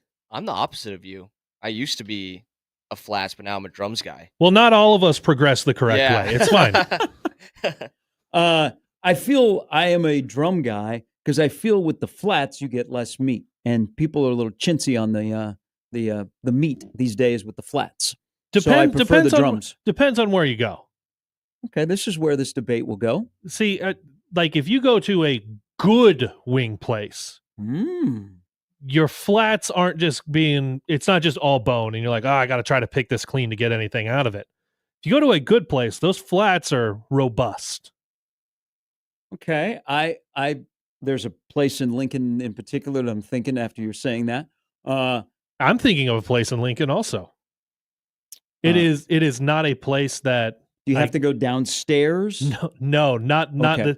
you probably wouldn't think of this place. So here's my spots in Lincoln, and I haven't eaten. Like when I was living in Lincoln, of course, the watering hole was the OG and the original watering hole, where you could leave a chicken bone under one of the booths and come back 2 years later, and it would still be there. And that was the appeal of the old watering hole. But then it was probably, I don't know if they changed ownership or whatever, and they said we got to clean this place up, and it never had the same vibe. So the downtown one is closed, but they have a south location. Yeah. Is it anywhere near? I haven't gone to the south location. No, I've been to the south location. I don't think it's as good as the original watering hole. So the watering Doesn't hole feel the was same. always like the OG. Yeah. End zone and then Cappy's are like my three places that I like in Lincoln for wings. But I'm not an expert on wings in Lincoln. Those are just three places. Like no, and those are very good, especially when the end zone is cheap. Here's a sneaky good one, and they don't do it every day, and you're not going to think about it just because of the way that they've expanded. They used to be called Norms on 48th. Okay. And got famous. Won the Munch Madness for the NRG Lincoln KLIN food competition every spring. Now they have converted to where they're just called Thai Smashies. They specialize in smash burgers. Okay. But Thai there has got a giant smoker out back. Mm-hmm. And so like it's in a gas station. And I think they go around to a lot of places, but it's mostly smash burgers. They started to do ribs. I did a full rack of ribs like 2 weeks ago from there. It was awesome. You went home nice and hot, and I was like, this is 3 meals for me. These will get air fried tomorrow and the next day. But the wings are really, really good that he does out of there. And they only do it like a couple times a week. Those are my favorite wings in Lincoln. Okay. Sauce or no sauce? I have a really good friend who never got wings with sauce. Always had sauce on the side. Because he did not want his wings like swimming. He wanted to control the sauce that was on his wings. I agree. I like sauce. If I get it more saucy, I'll do it. It's just good. I'm okay to be a little messy when I eat some wings. Nothing wrong in that. No shame. I'm dipping it in a sauce anyway. So like I'm controlling it. Ooh, now that sauce that you're dipping it in, of course, is blue cheese. No. Blue cheese is terrible, Gary. Not good. Yeah. First of all, okay. If we can, hold on, no. I'm going to defend here the blue cheesers. Fire blue cheese into the sun. Okay, all you Nebraskans that are going to try and ranch is soft for wings. Are you kidding me? Blue cheese. You may not like blue cheese as like a dressing on a salad, but blue cheese for wings is the only true dressing. There's a color cheese shouldn't be in. It's blue. Get it out of there. And it's not just from growing up in Nebraska. I'm a guy who didn't even like ranch when I was little, okay? So it's not like it's in my blood. People come out of the womb around here and they give them an immediate bottle of Dorothy Lynch. Such a marketing thing. Kids are already brainwashed in this state that Dorothy Lynch is the way to go, that ranch dressing is the end-all be-all. In the crib, Dorothy Lynch. It's a great marketing tool. Now, Dorothy Lynch, I'm not opposed, but I like blue cheese for my wings. You guys ready to fight? And go outside? What? Why don't you like blue cheese? Are you vehemently opposed? Here's what it is. Okay. It doesn't taste good. I agree. I just don't like the taste of it. That's all it is. Is it just it doesn't Fair. taste good to me. And like some nice buttermilk ranch next to your wings, chef's kiss. That's all I need. But I don't eat the celery though. I know a lot of people like because celery comes with wings. Celery I'm a and celery carrots. hater. I'm fine. Like you don't even got to make it fancy with the ranch. Just grab a bottle of Hidden Valley. Here in town, and they're in my neighborhood, and they've actually added a location out west. The OG Tracks on 60th is a great spot, and it looks like what a wing spot should be. A wing spot should not be fancy with bright lights. It should be a little bit dark, have an ambiance to it, look like, we haven't done these major upgrades. Again, that's why the appeal of the watering hole. It should make you question if you're in the right spot. Yeah. Tracks is a little bit like that. It's a little bit tight in there, but it's a nice, tight-knit community. It's not easy to get into the parking lot on 60th. But Tracks, so I don't want to single people out because I have friends that either own these establishments or work at them. So Tracks, Oscars, first place I've ever heard about Charbuff wings, and I'm hooked. But Oscars is not a place where you walk in and go, oh my God, the bright lights, this is incredible. I wonder if this is a chain. No, Oscars is Oscars. And then you got to decide, do I do either wings or pizza, or why not just do both? Yeah. And both should be the call, by the way. Now, another one in this town, and as you spend a little bit more time in Omaha, Caleb, and with Jake, is Everett's on Maple, 88th and Maple is one of the best places for wings. And then Sneaky, because I used to just go there to drink because I love the location in old downtown Elkhorn, Jukes. Jukes has really good wings. Okay. Yeah, I'll have to give that a shot then. So some of those are well known. Maybe people don't know as much about Jukes, but I'm not a, hey, let's go to a chain like B-Dubs. I went to B-Dubs when I was young. I'm not going there for wings. When somebody says, hey, let's go out for wings and beer tonight. Oh, you know what? Let's go to this place called BW3. No, I'm not going there. I'm not going to, and I know people have told me that they have really good wings. Ray's Original Buffalo Wings. Wingstop. Wingstop, by the way, just prints money in this city. Wings and Rings. Wings and Rings, which I don't know if they've made it to Omaha. Are they still? They're in Lincoln. Yeah, are they still across the street from PBA? I can't remember if they're still there, but I know they're near the Best Buy up O Street. Smart move. That's a good spot. Like I've been there a couple times. I think when I moved to Lincoln, when we moved and my cousin and his wife and we drove everything in, that was the first place I ate when I moved to Lincoln. All right. It was okay, but like the places that we've listed, if there is the option, and you're not with people out of town who are like I've gone to B-Dubs because my sister and her family are in from Ainsworth. Oh yeah, and they're like, yeah, let's go to B-Dubs. I'm like, whatever, all right. You also have Night Owl has really good wings as well. Have you guys tried Slim Chickens in Lincoln at all? That's like a chain that kind of went to Lincoln. I will say they have really good wings. That is a chain that I thought would make its way to Omaha and has not. No, it hasn't. Like they have 2 locations in Lincoln. Isn't the owner a fellow radio guy? Yes. Yeah. Yeah. Bill? Yeah, Bill. Yeah, and I've been through there. I've had it a couple of times. To me, it's location. It's just not like it's not near me. Yeah. Like if I'm going through and I'm getting chicken, not necessarily wings, but anything that I'm going to from a fast food chicken place, I have several other options within like 5 minutes. Like you could throw a rock and you're going to find a chicken place. All right. Jimmy Allen throws his vote in for Wings and Rings, 120th and L by Cheddar's. I'm sure they're a sponsor on After Hours. Is that how Jimmy would know? That's a good spot. They just don't have like an abundance of them around town. So happy National Wing Day. Make sure that you dip it in blue cheese to do it the right way. The right way. Does End Zone still in Lincoln have a special for wings? I just know that I like going to End Zone because of the memorabilia, and also I think it's cool when you have to walk downstairs to get into a place to eat. They would have beer and wing specials, whether you're a student or not. I must have gained like 45 pounds out of End Zone in my lifetime living in Lincoln. Yeah, I think the last time I went to End Zone, I was going to, not as media, but going to a Nebraska men's basketball game against Illinois. I was going with Jack Mitchell, and I think it was Jawan Gary went down with an injury like right away.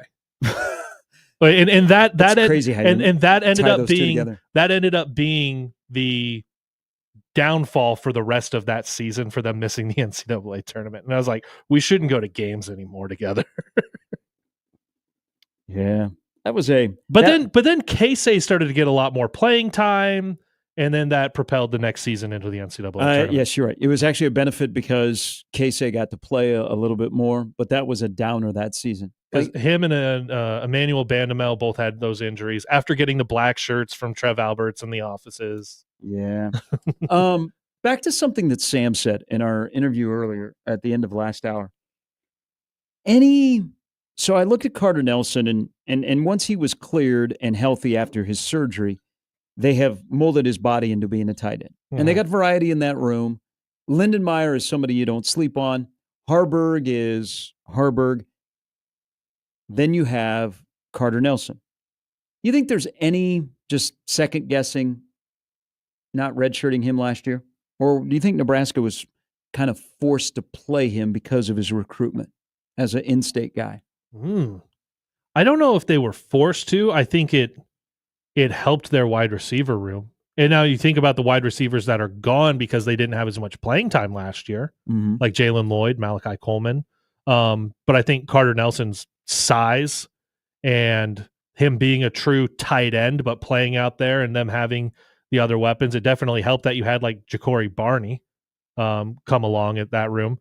And it was easier to get Carter Nelson on the field. I don't know if they were forced to play him. I think it was good for his development for him to get on the field right away and then now transition back to tight end. Now that you've had a couple of guys leave and you still have a super athletic room, like you've got a lot of depth. I don't think they were forced to play him though. I think it was just better for him long term.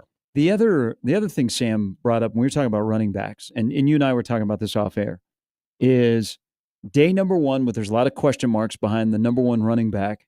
Worst thing could happen to Quentin Hives is he tweaks his hammy, and so he goes down with an injury. And I don't think it'll keep him out very long, but the first day you're watching 35, which is Mekhi Nelson, who I believe will turn into the best all-around running back in that room. There's some guys that are trending at Nebraska, but they're always injured. Okay. And that's why Nebraska's had one 1,000-yard rusher in the last decade. Yeah. Whether they're running back or not, like I was disappointed to hear that Demetrius Bell is dinged up. I mean, that's a guy you want to see. And, I think he can throw his hat in the ring to be on that second rotation of wide receivers. Malcolm Simpson is one that would have been nice because I think physically he's a guy that could find a way to get some snaps on the defensive line as a freshman. But the last time we saw him was in a sling, and then we heard yesterday that he is out for a little bit. The Parker one is trending in the wrong direction, but the Ives one feels like to me that I wouldn't be surprised if this does not pop and he's not in the top three, if 6 months from now we're talking about Quentin Ives being in the portal. Well, I don't know what his path is. Because he didn't show anything last year in his opportunities where it was like, that's a guy you got to have out there. And I know this staff, and he was talking about A.J. Allen, it's like, I know this staff didn't like him, but there were times he was on the field that it was like, oh, that might be a guy. Like, so you saw something. We haven't seen that really from Quentin Ives. And then you get to camp, and you have a clear-cut number one, and you're fighting to see who's two and who's three, because you're going to need to have a 2 and a 3, not just at running back, but at quarterback too. Like, you want to see who's going to win out those spots. And if you're banged up and you already didn't have like a firm hold on 2 or 3, you might see yourself at 4 or 5, and then you're not getting any reps during the week. And if you're not getting any reps, you're not able to impress the coaching staff. And you're not able to impress the coaching staff, you're not moving up the depth chart. And then you're not impressing the fans and the media and everyone who's going to see you on Saturdays. And that's a quick way to decide you want to go somewhere else where there's opportunities. Do they have depth? Like, it's I like Nelson a lot. I think Nelson is, if he's your number 2 guy and Mosey is right there with him, used in a Tavon Austin kind of role for at least a year, Mhm. maybe before you figure out that running back room. Do they have depth? Because wasn't Booth on the injury list yesterday as well? Or he's somebody that I don't foresee being into the top 3 this season. And then you got Parker who's injured, Well, and and you haven't seen anything from him. I think Booth would do really well with a year of development. Maybe you try to get him his Yes. 4 games, but that's a guy that you look at and you go, you can get multiple years out of him being productive for you. Maybe he's not the lead back, Mhm. but he's a guy who's going to mix in a lot over the next few years. Being able to save a year would be really good for him. But I think when you talk about does Nebraska have depth, there's a reason you move a wide out to the position. There's a reason you do that. It's not because the wide receiver room is too loaded. It's a true freshman, and you're saying this is a spot that needs shored up right now. Anybody else besides Emmett Johnson take reps with the ones? Or is it all Emmett? Because he clearly is the number 1 running back. I mean, this isn't a discussion about Emmett's job. It's all about behind him. But did you see anybody else taking reps with the ones that were not wearing 21? They weren't real. Like the only stuff that where you saw a running back interacting with a quarterback, other than running routes and everyone just kind of shuffling through, Was that a high school basketball game? Probably. But is when they were doing a little bit of like RPO, zone read, but it was a drill. Mm-hmm. Again, this is day 1. Like I cannot reiterate this enough. It's Caleb's favorite word of I the day is cannot drill. reiterate this enough that we saw stuff in very specific situations at a time of practice that the coaching staff allowed us to be there. And yes, we have to extrapolate as much from that as we can see and from what the coaches say. But no, I didn't necessarily see anyone else that other than Emmett Johnson faking getting a handoff from Dylan Raiola. As much as that would have told us anything about the pecking order in the backfield. I've heard enough from you. Emmett's going to be starting at running back. I think that 15 will be the quarterback. I think so. That might be it. But it is going to be like when you do get to full pads and you get to practices and Big Red preview maybe a little bit this Saturday as a starting point. Other guys are going to have to get some reps with the ones because Emmett Johnson's not taking 30 carries a game and nobody else is back there. And he probably doesn't need to have a ton of reps in fall camp. Yeah, I don't think you want, like, you're not going to run him into the ground in fall camp. When you know he's your guy, I don't think you have to work him out to say, what's the competition here? Yeah. Right. When we come back, the word freak was used yesterday. Had nothing to do with P. Diddy at post practice. But maybe the wrong freak is being mentioned. We'll get our freak on when we come back. It's Gary and Matt with Jake as well on this Tuesday morning at 1620 The Zone.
Glad to see people have my back on blue cheese as the true dipping sauce for wings on National Wing Day. Dennis says blue cheese is for those with a mature, sophisticated taste. Old.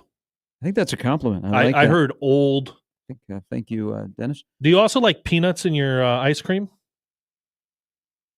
Peanuts in my ice cream. That's an old person thing. You want nuts in your ice cream? Well, I have had before. Like you don't like I don't know if they have it anymore because I haven't eaten ice cream from McDonald's because the machine is always broken. But didn't they have the little sundaes would always come with a package of nuts? You didn't dabble on your fudge sundae, the nuts? Not in my lifetime. You never put nuts on ice cream? No. Well, maybe you're allergic to nuts, so this is just a setup. Yeah. Well, I'm not. I'll tell you that. But also, it's nice to know that people. That is not an old thing. It's nice to know that people still enjoy being very loud and very wrong. Welcome to radio. Oh.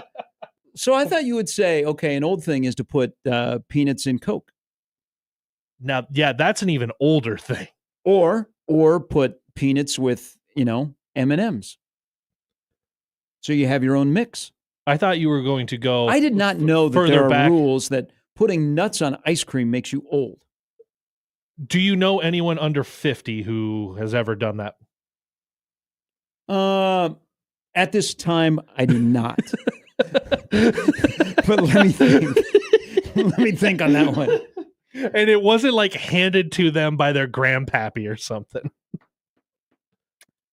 Joey says, blue cheese is the Frost Huskers. Ranch is the 95 Huskers. Blue cheese is terrible is what I'm saying. What an analogy. Well, I mean, that guy that is blue cheese in this analogy was also on the 97 team. I don't know what he did afterwards. Just don't put a hoodie on that blue cheese. Whatever you do, don't put a hoodie on that blue cheese. Chris says, peanuts and ice cream, that isn't an old thing. It's just an effing gross thing. Who does that? Well, we're not talking like peanuts out of the shell or the Planters. We're talking like the little peanuts that come in the pack and you can drizzle as a topping. Or whatever was available during the Great Depression. I don't know about you guys, okay? Do you put anything on your ice cream? Do you eat ice cream? You put syrup. You put chocolate syrup. That's it. You don't ever get a blizzard. I've done that. I've had Okay. a blizzard. Like you can put chocolate on there. I put Reese's on there. Okay. I put Oreo on there. Peanut butter cup, which is the OG of toppings for any mix-ins. Yeah, that's absolutely the best. Thank you. Unrivaled is the Reese's going on there. Thank you. You're technically half 1620 with that interesting food take there. Dookie Glenn is on Team Blue Cheese. You talk to any entrepreneur that runs a restaurant that has wings, they'll tell you they can't keep blue cheese in stock. I mean, good for them. Yeah. No. Good for people to come in and just have the wrong taste buds, but good for your business.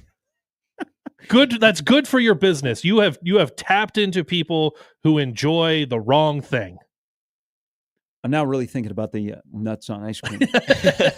Mark Vale loves it. Okay. What if you're Mark Vale also not under 50, in case you were curious. Okay. Do you ever, when you go with the fam, you stop by Dairy Queen, which I had a revelation about Dairy Queen that I'll share a little bit later. Lincoln's Dairy Queen, which has the big swings. Yes. What if your daughter wanted like a crunch cone? There's peanuts in the crunch, the dip cones. Yeah, those are good. Those are good. Might change your opinion. Are you saying a cone versus chopping up peanuts and putting it on top of the ice cream? No, it's a topping. Like who puts no one puts peanuts like in the ice cream. Like the chopped up, yes. The chopped up little things that come in the little package that you can put on your own. Yeah. Yeah. Oh, that's good. Unless you have a peanut allergy. Nah, my daughter's getting it's straight vanilla and you're putting as much chocolate syrup over the top of it as that dish can hold. Darren says, one of the greatest inventions of DQ, but I'm almost 50 now, so it can be considered just an old thing. Anyone eat a peanut butter parfait anymore? Eat a what? Okay, that would answer Darren's question. I was like, yeah, I haven't heard of it either. Excuse me? No, it used to be one of the top treats at Dairy Queen. I'm just going to tell you this. I was at a stoplight near a Dairy Queen recently. Do you know that Dairy Queen does not advertise ice cream? They advertise frozen treats and desserts. Oh, because it's probably technically not ice cream? Is That's that what I'm it is? thinking. Yeah. They don't say, hey, we have ice cream, even though Dairy Queen is ice cream. It's frozen treats and desserts. Okay. And I was like, whoa, when did that change? But I think you're onto something. Okay, so before Dairy Queen expanded and got into the whole Blizzard thing, you had the dilly bar, Oh, yeah. you had the dip cone, and then the peanut butter parfait was big time. And it was basically a large sundae with hot fudge, and it would have, I'm glad Darren brought this up because this is true, it would have like peanuts. Okay. But it was usually warm. They gave you the long red spoon at Dairy Queen. It was very, very popular. They don't really feature that anymore. Yeah. No, now they have whatever the latest movie is that they have out. I think they have like a Superman one now, right? Yes. Like Yes. whatever it is that they can have their special limited time new Blizzard, and you go through and you might try it, but as soon as you go back, you're like, that was okay, but give me the peanut butter cup Blizzard again. I need that chocolate in there. I need that peanut butter. Gary says, favorite toppings for vanilla ice cream, Smucker's hot fudge. And for the chocolate ice cream, liquid soft marshmallow topping. That's from Gary. That's interesting. Chris says crushed up Butterfingers, Heath bars, sprinkles are the only acceptable answers. Butterfinger's great. Yeah, on ice cream. Butterfinger's solid. Very solid. I don't know hate why I have Butterfingers? this. If somebody orders something, I feel like I can't have the same thing, and it bothers my wife. So if we go through and she gets the peanut butter cup Blizzard, I knock myself down to getting the Butterfinger Blizzard because I don't know what it is. Like we could be out to eat, and my dad will order something. I'll be like, I got to change what I get. I at least got to change the side. Oreo is the number one Blizzard flavor of all time at Dairy Queen in terms of consumption. That's not me saying it. That is Dairy Queen saying it. Then Reese's Peanut Butter Cups, chocolate chip cookie dough, and Butterfinger. Then there are other popular choices: Snickers, Turtle Pecan Cluster, Heath, and Choco Brownie Extreme. Where's the cheesecake in there? That cheesecake is pretty popular. I haven't tried the cheesecake from there. Oh, it doesn't come with nuts, so you'll probably try it. I might. Okay, so yesterday, Cam Lenhart got up and he explained that he's playing with a fellow defensive end that is a freak in Williams Nwaneri, who physically, he looks like an older guy. He doesn't look like a guy that's just a couple of years removed from high school. But are we talking about the wrong freak that was on the field yesterday in Lincoln? This might be, this is, I think you have to see it to believe it, and I believe that you saw it yesterday. By the time his career is done at Nebraska, what do you think will be the most outlandish tales of Archie Wilson? So, well, somebody messaged in earlier and said QB3 is the punter. Well, so he can punt and throw with left and right. He has... Which, if people are fans of old newspaper headlines, makes him amphibious. Yes. Yes. He was referred to his style by his head coach as banana ball. I think the thing that stood out right away is he is a dude. Like, he looks different compared to most punters that we've seen around here. 6'2", 215.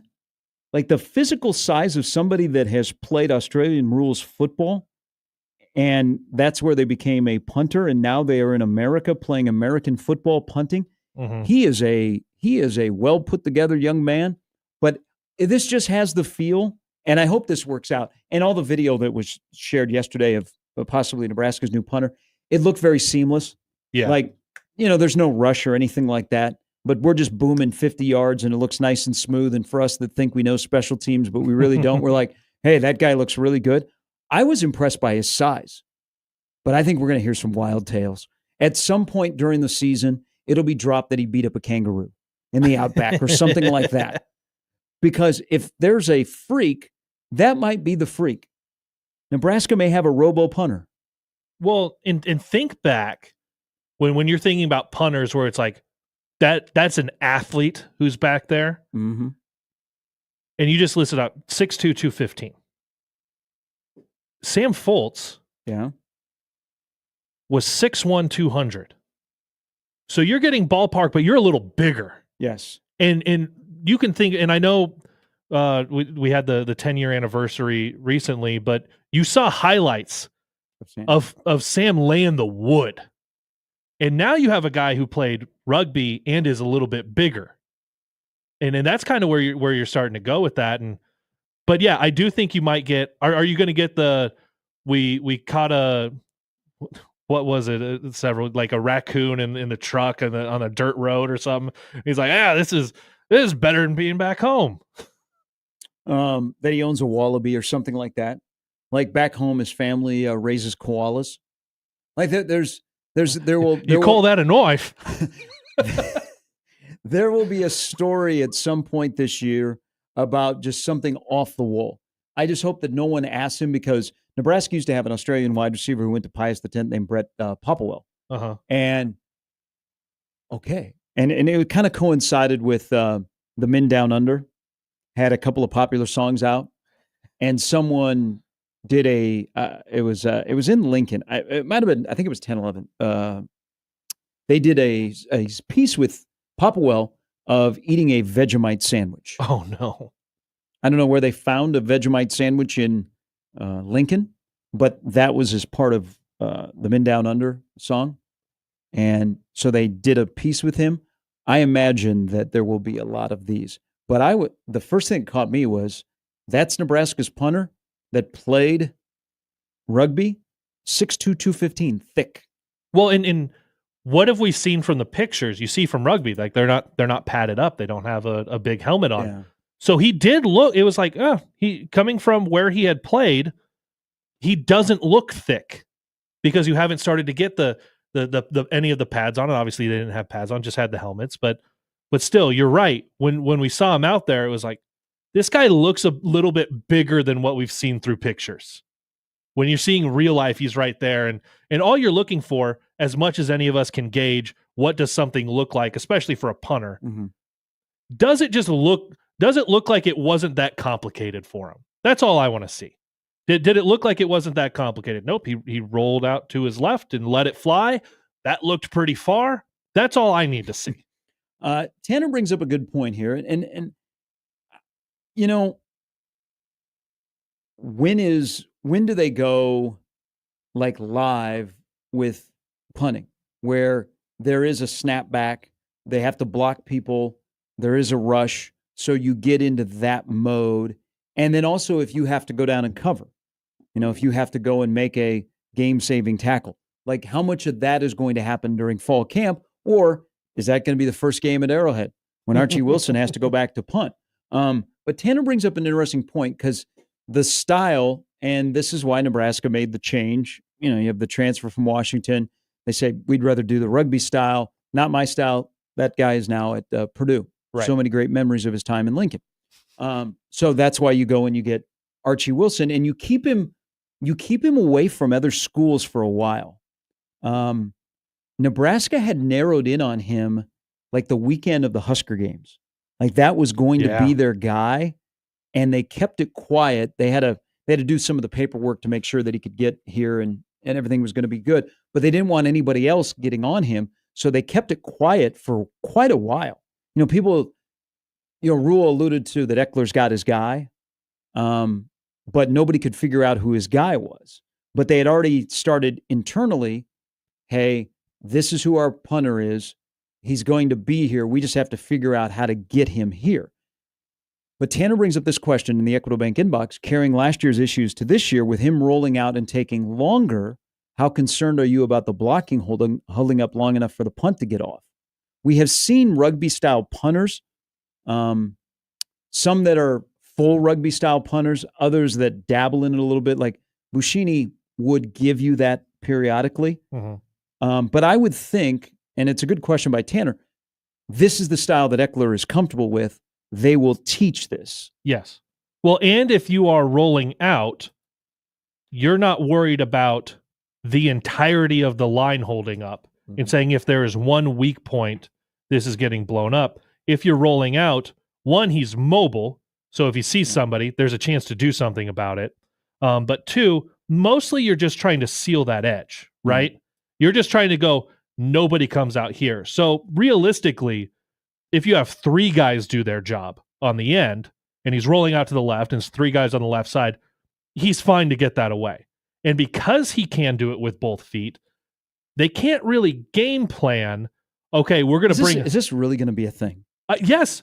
Yes, it's going to be a thing because Nebraska has made it a thing. If Nebraska didn't have issues in special teams, we would just be like, oh, this is what the new special teams coordinator is doing. This is where the punter is. It wouldn't be that big of a deal. But because of the issues Nebraska has had, it is immediately a deal. And as soon as something does go wrong, it's a giant deal because of what the last several years have been. I would think the possibility in your head, if you're a return guy, if he's going to kick with his left or right foot, would really be an issue. I could see where that would come into play. I don't know, maybe special teams have gone so upside down and they're headed in the right direction that all of this is possible. Now, if I'm Nebraska, one thing I would keep reiterating is that he can throw it. I would pound that. I would mention that. Every time I mention Archie Wilson, I would mention, man, you got to see his arm. He looks great throwing the football. So everybody that consumes your content that you're going to play with, they're like, until they see him in person and he actually does it, and then they can maybe pick up some tendencies, they're thinking, all right, this guy, if he's rolling out, if he's rugby style, or, they talk about him throwing the football, I'd be bringing that up all the time. Well, and let's make sure it doesn't take like the Rutgers game last year. Yeah, you end up getting you good throw. You guys had it. You worked on it at halftime. But what did you see the very first? That was kind of a big play, Caleb. You just kind of poo-pooed that. Well, yeah, because what led to it was you saw Greg Schiano. It's like, hey, his teams are good at blocking. His teams are good at blocking stuff on special teams. They're going to block kits. They're going to block punts. And the very first one, we watched his guys go out there for clearly punt block. And out there, you're like, okay, they've got two guys on the gunner, and a guy starts to come in. I went, block, and nobody picked it. It's just a free run. And I know I've got a decent angle. Like, we have a decent angle from where we are in the birds, like up there in the 6th floor Memorial Stadium. But someone on the field has got to be screaming out there that, those two guys over there are going to have a free run. Does anyone want to do something about it? No? Okay, let's just let them have it. Yeah. Like, that's what led to it. And ultimately, yes, it was a good adjustment in game, in special teams, but that could have been run right away, and then Rutgers is on their heels the rest of the game. And they're not able to bring that pressure. Instead, they bring pressure several times, block one of them, and then you have to make that play in the second half. This is I imagine that there will be, before long, people will be able to talk to him. He was on with Jessica on Sports Nightly, but I think the first time that he talks to the media could just be off the wall. People have so many different questions about how this looks, how you got here. Where did you learn to kick with both feet? Do you understand the game of football? What do you think of Mike Ekeler? Yeah. Like, it's almost no question is off limits type of, because it is so different. Well, that might be the advantage of changing the course here. If you're going to change everything, you have a punter that could be one of the most curious punters in America. But punting with both feet, that's wild. I'm not even sure I would be okay punting with one foot right now. And I punted in high school. All right.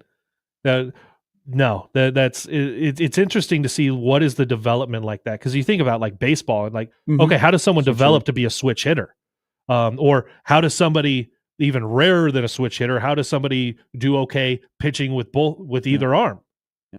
But The one thing about Australian punters, I mean, there are very few punters that come to kick in college and then on to the NFL. There are very few that come to college and are just busts.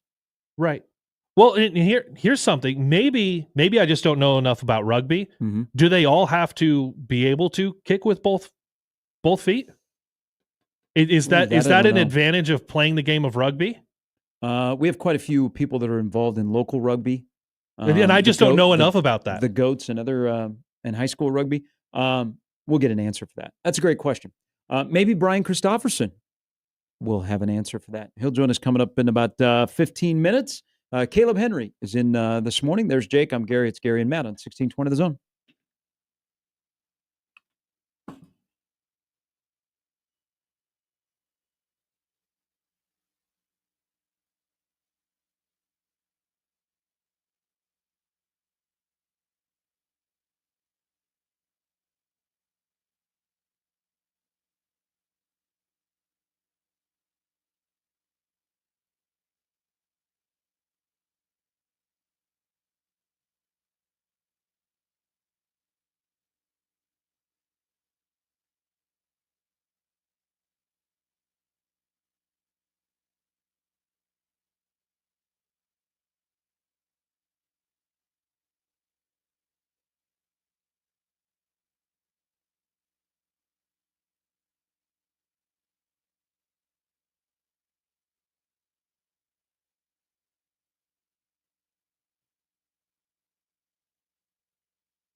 So yesterday was Big Ten Media Day in Chicago and at Husker Max, also Nebraska on SI.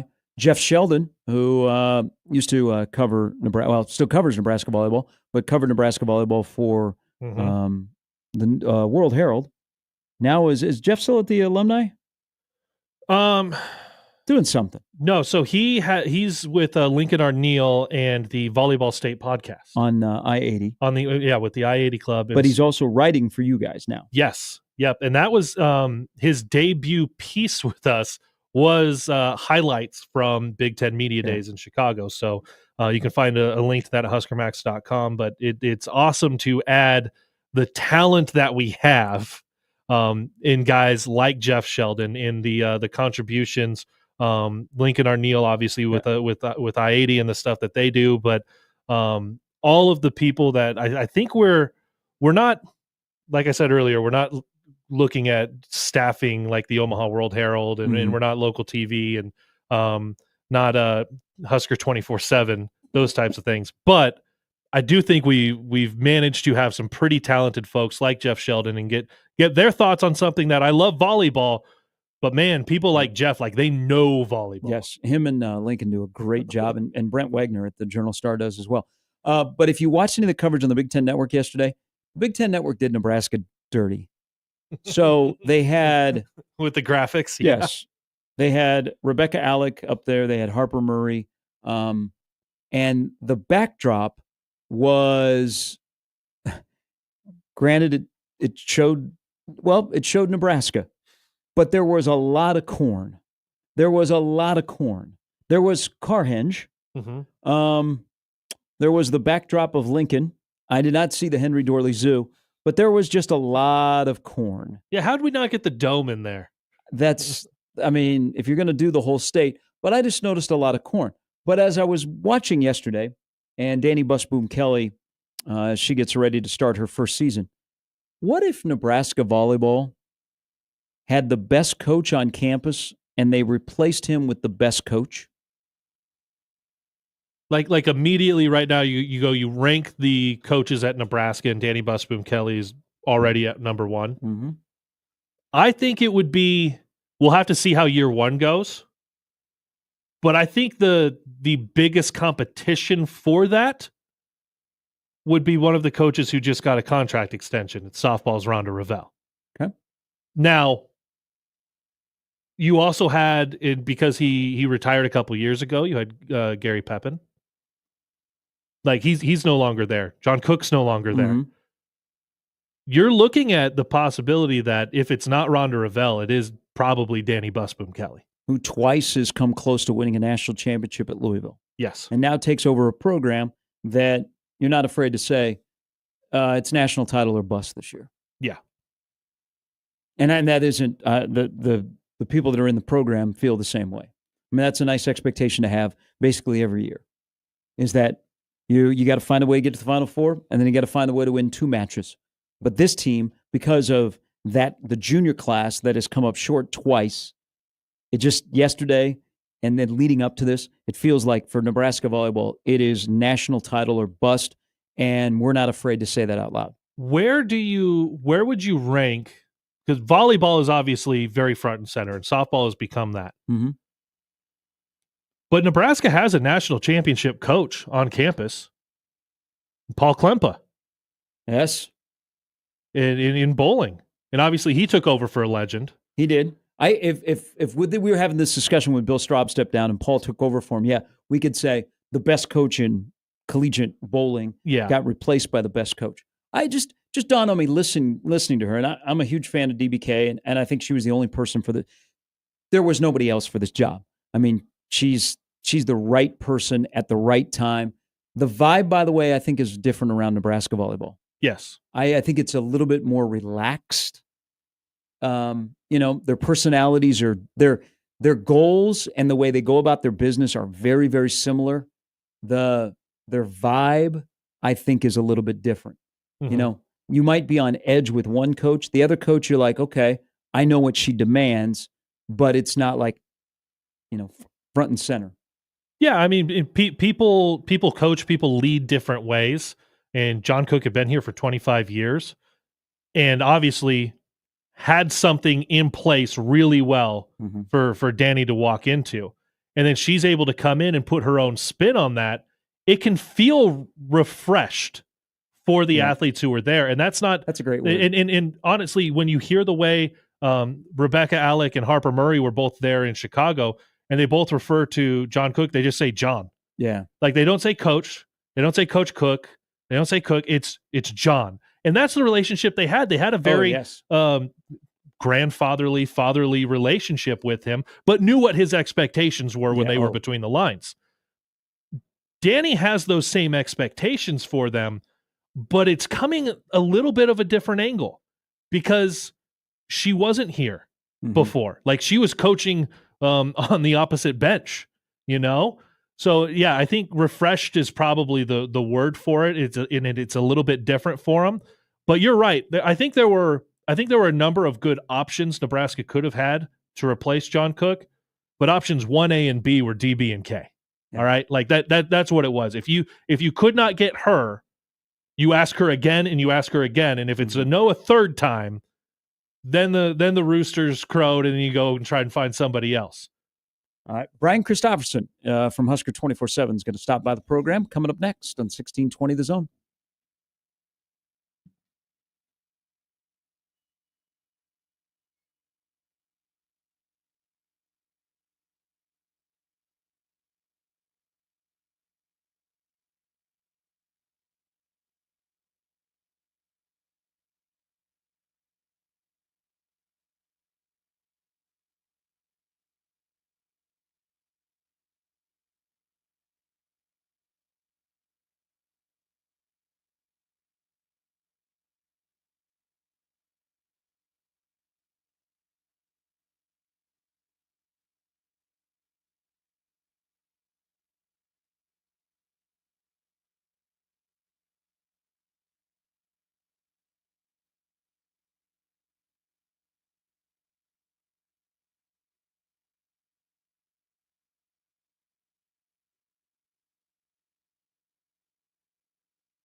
All right, kicking off the last hour before we bring in Brian Christopherson. I believe within the hour, you'll find out Omaha men's basketball opener for the year, the opening day of college basketball, which I think is 97 days away.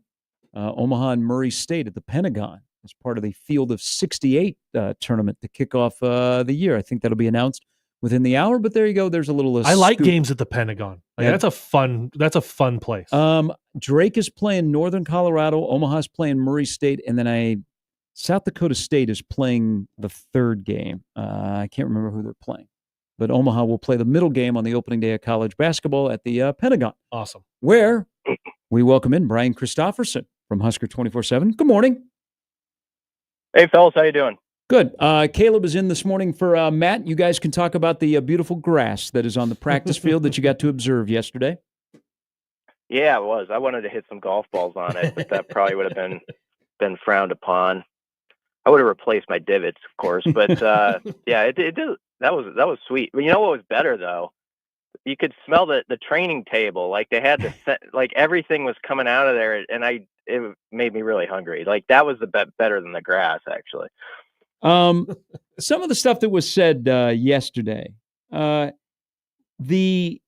do you think they got so quickly to the trust tree that Matt Rule trusts this team? I thought it was enlightening. Two things. He talked about how Rule left his players in Vegas. He let them have an extra night. He let them have an extra night in Vegas. He came back to Lincoln. So he trusted the guys there that they weren't going to get in trouble. They, knock on wood, haven't really had any off-field issues under Rule. Yeah, and Rule said it was quiet. Yeah. and especially in the last year. But then also that the coaches aren't in the dorms. Well, how do you think they got so quickly to that Rule trusts this team that he would let them kind of be on their own, where it's important, you're out in Vegas, don't embarrass the program, and then we got to get all these guys up and across campus to the football facility, and there's no coaches there. Yeah, hopefully nobody was playing a drinking game to how many times the words player-led. Player-led, yeah. Been in trouble. They have a pretty bad hangover this morning. But, yeah, I mean, it was probably the guys involved out there in Las Vegas.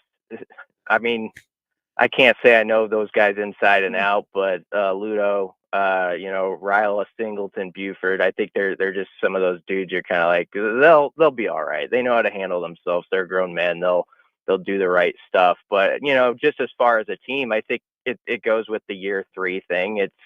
You have a lot of guys in the program who had to figure it out the first year or two. This is sort of the expectation. Okay, can I meet it? I like meeting it, and I think I can get results by following this standard.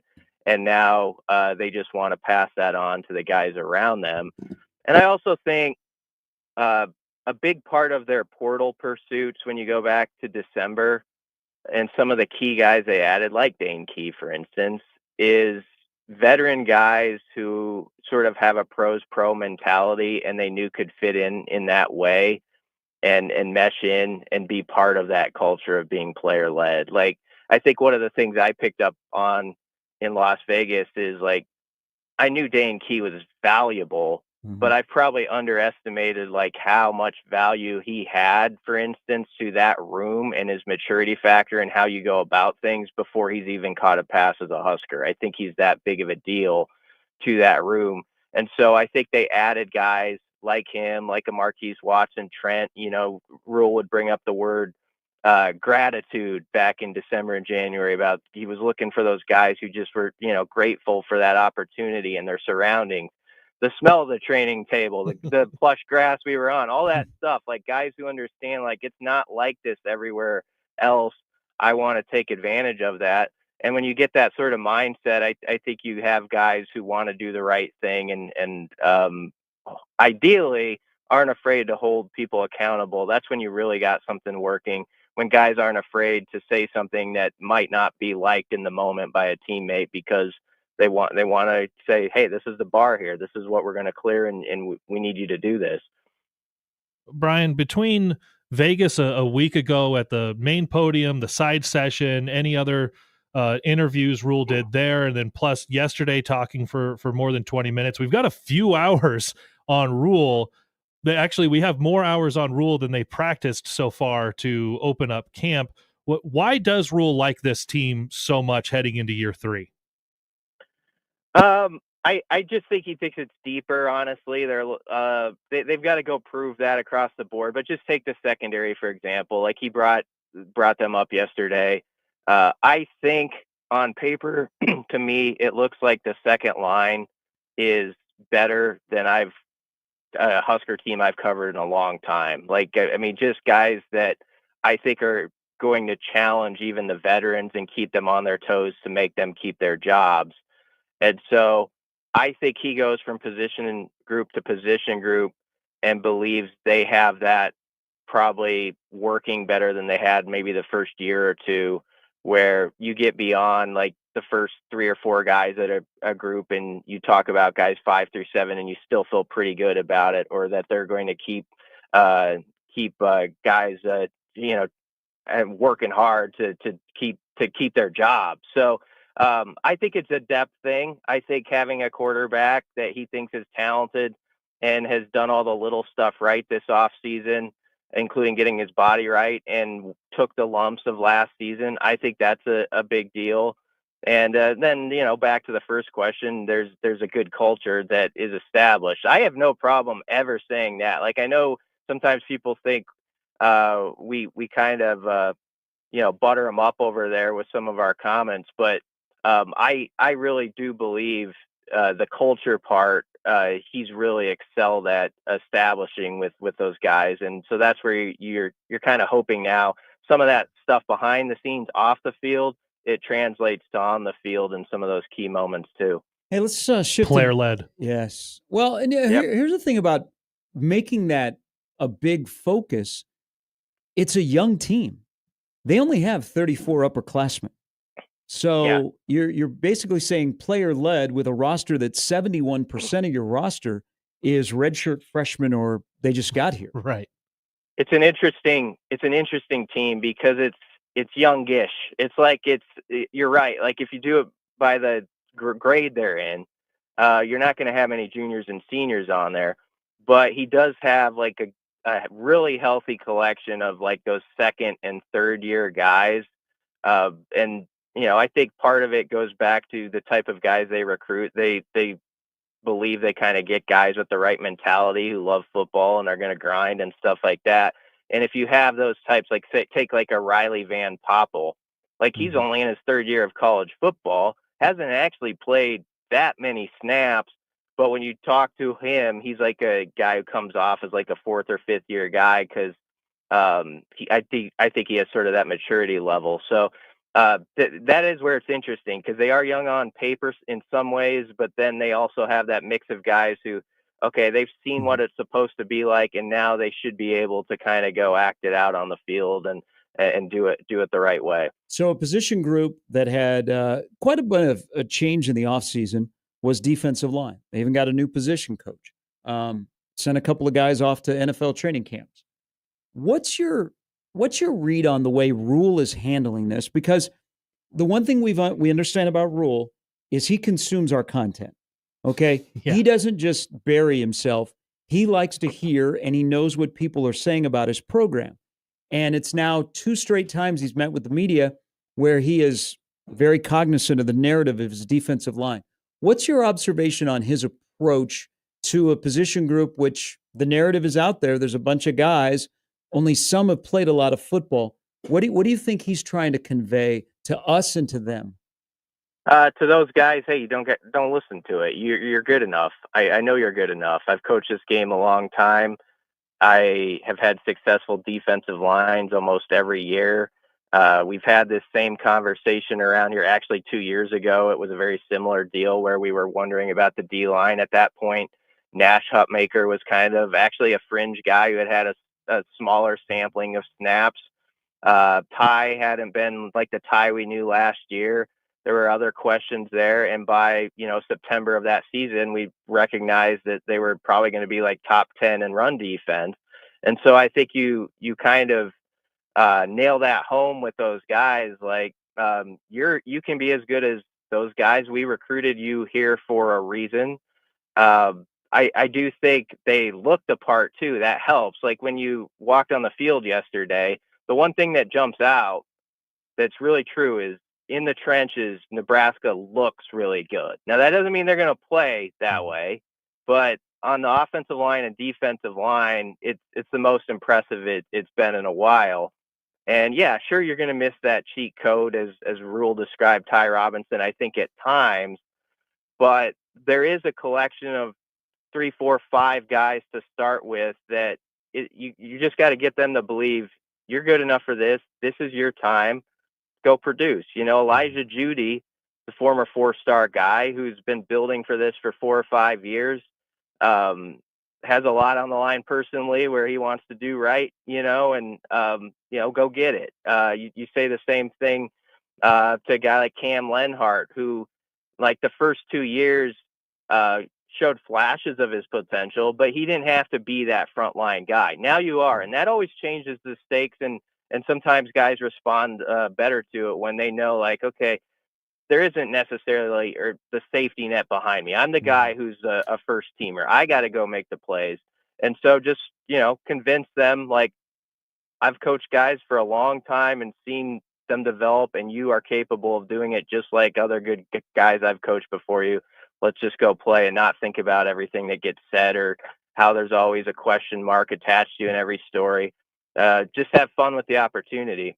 And that's the way I would always frame it if I were a coach, is it's opportunity. Is then, when you look at it that way, it's kind of fun as a competitor. Rule gave us a list of more than 10% of the team that's either is limited, injured or out or recovery, whatever it is. For those, Brian, which is most concerning for you to hear their name pop up as camp begins? I don't know that there was anybody that concerned me. Kind of a bummer is Malcolm Simpson, because I actually think like he kind of like Keona Davis last year. I think he had maybe potential to involve himself right off the bat. So he's someone that I would think of. Most of the guys on there, probably weren't going to be frontline guys at this point. Demetrius Bell was disappointing just because, like, I hope he does pop up at some point in camp, because that's been a long road for him. I do remember, like, when he was on scout team 2 years ago, he was tearing it up. He really was. Like, he was making those kind of plays. And so I know there's capabilities there. The question with him will be when you get back on the field, if you can hit the ground running the same way you did prior. But that was one where you're kind of like, man, I'd like to see if that can take off or not. And we're still in delay mode on it. Brian Christopherson of Husker 24/7 joining us. When do you think ideally Nebraska would have their tackle spots locked down for game 1 starters? Game week or prior? I think a little bit prior. I do think you can let it play out a couple weeks into camp. I don't want to go too far with it, because I know, like, in the portion we saw, Gatula was first up, at left tackle in the particular drill we saw. Gatula was the starter there last year too, prior to his injury. So, I mean, that's a factor in that conversation as well. I do think that's one of the best storylines of camp, is the fact that when you saw Gunner back out there and Teddy, and he had a great vertical and stuff, like in the testing, and he's got his body back, makes that depth thing we've talked about for 7 or 8 months kind of come to life. Like, it's okay.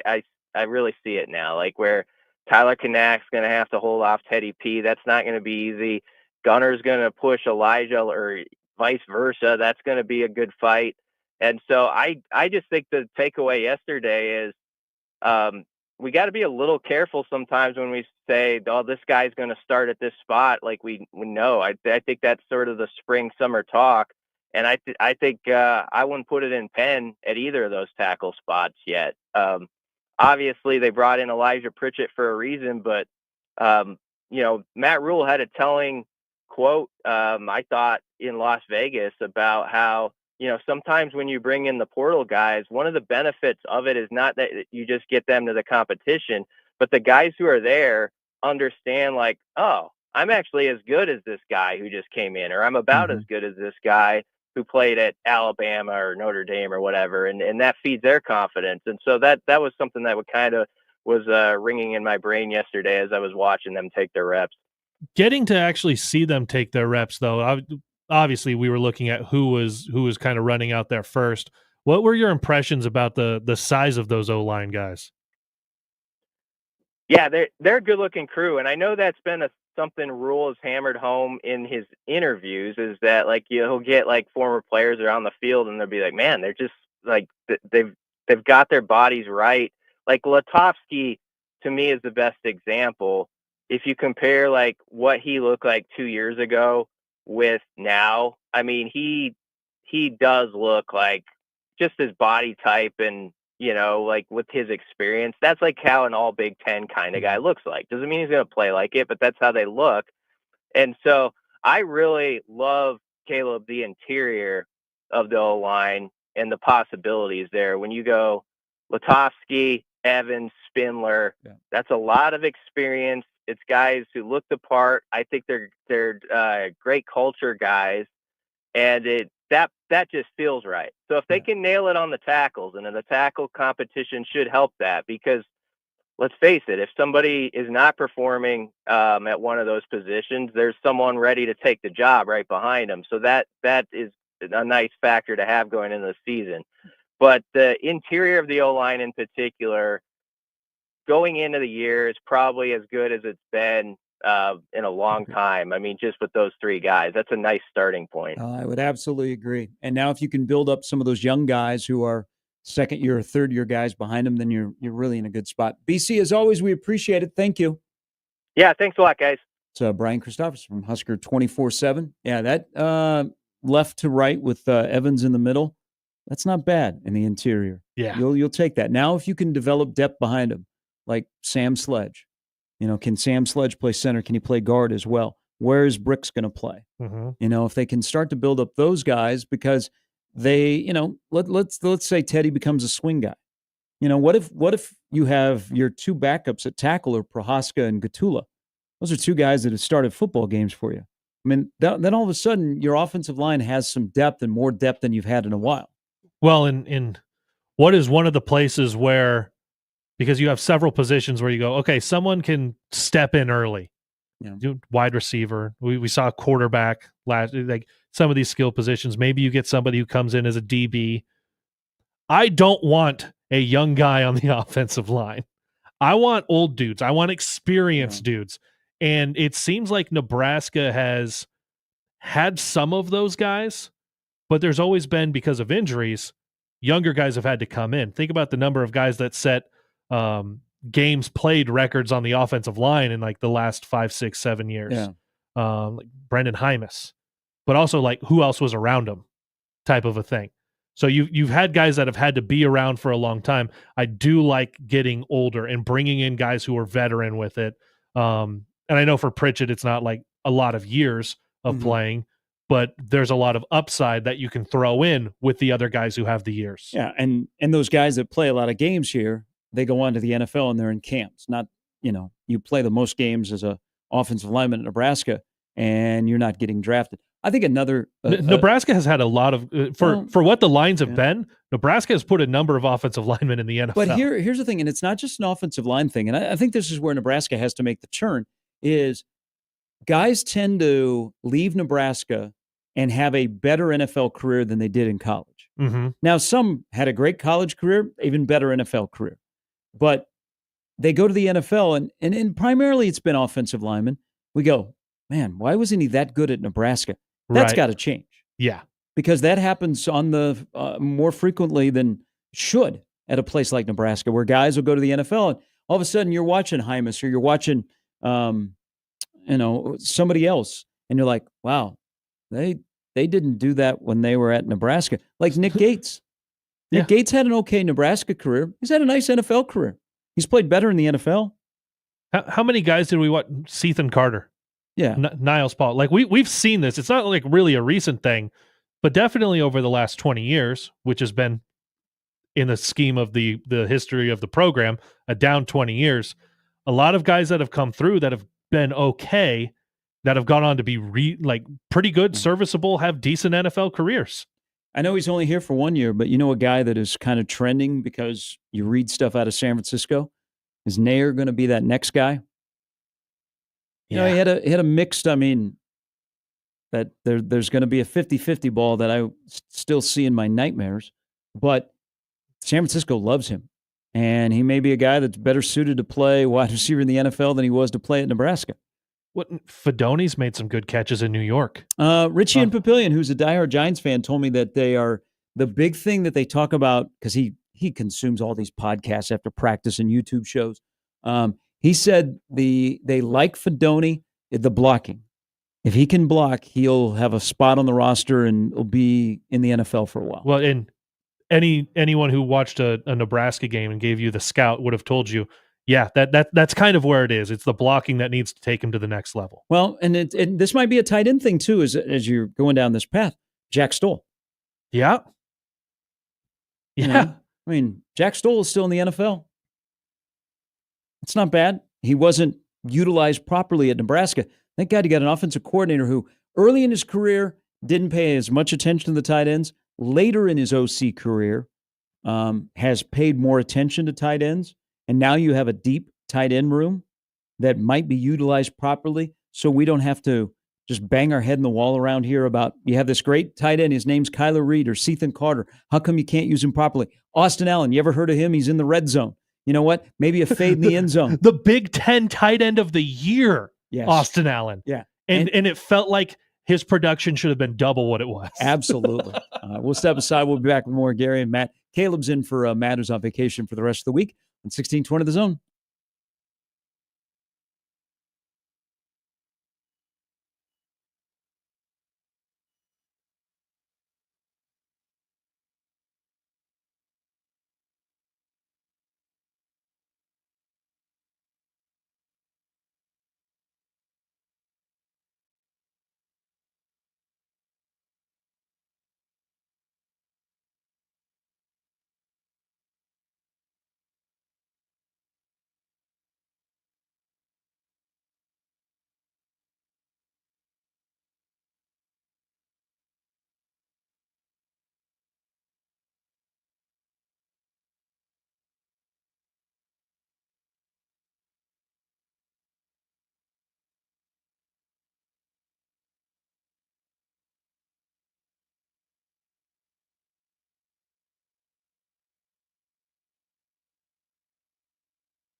right, a couple of things here. Last half hour, Gary and Matt with Caleb Henry from Husker Max Inn.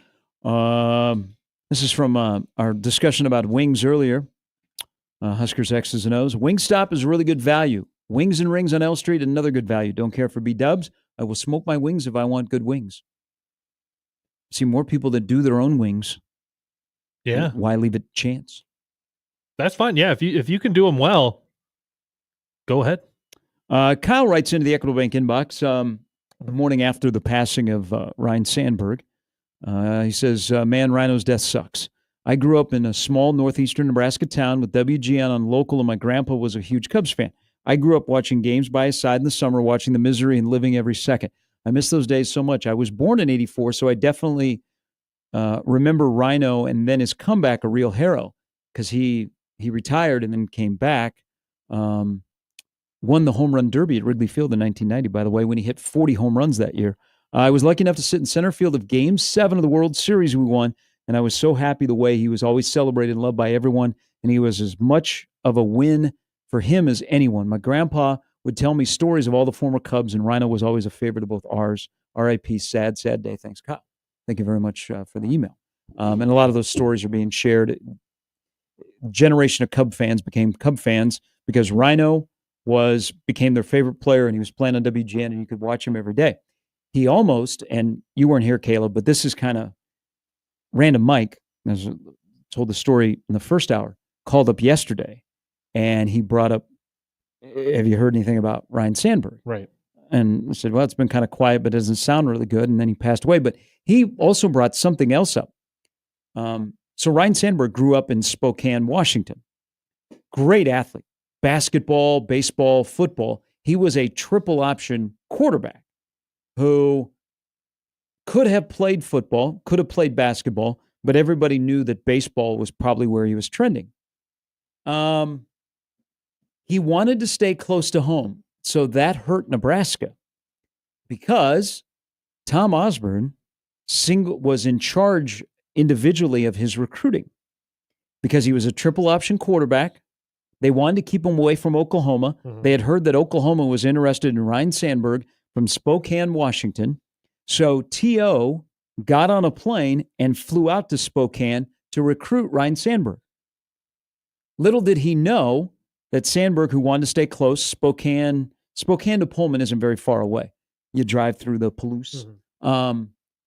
That Jim Walden, a former assistant under Coach Osborne, was the head coach at Washington State. And so Sandberg, wanting to stay close to home, almost considered Nebraska. When Oklahoma found out that Osborne flew out to Spokane, Oklahoma put on this big rush to try and convince him to go to OU because they didn't want him to go to Nebraska.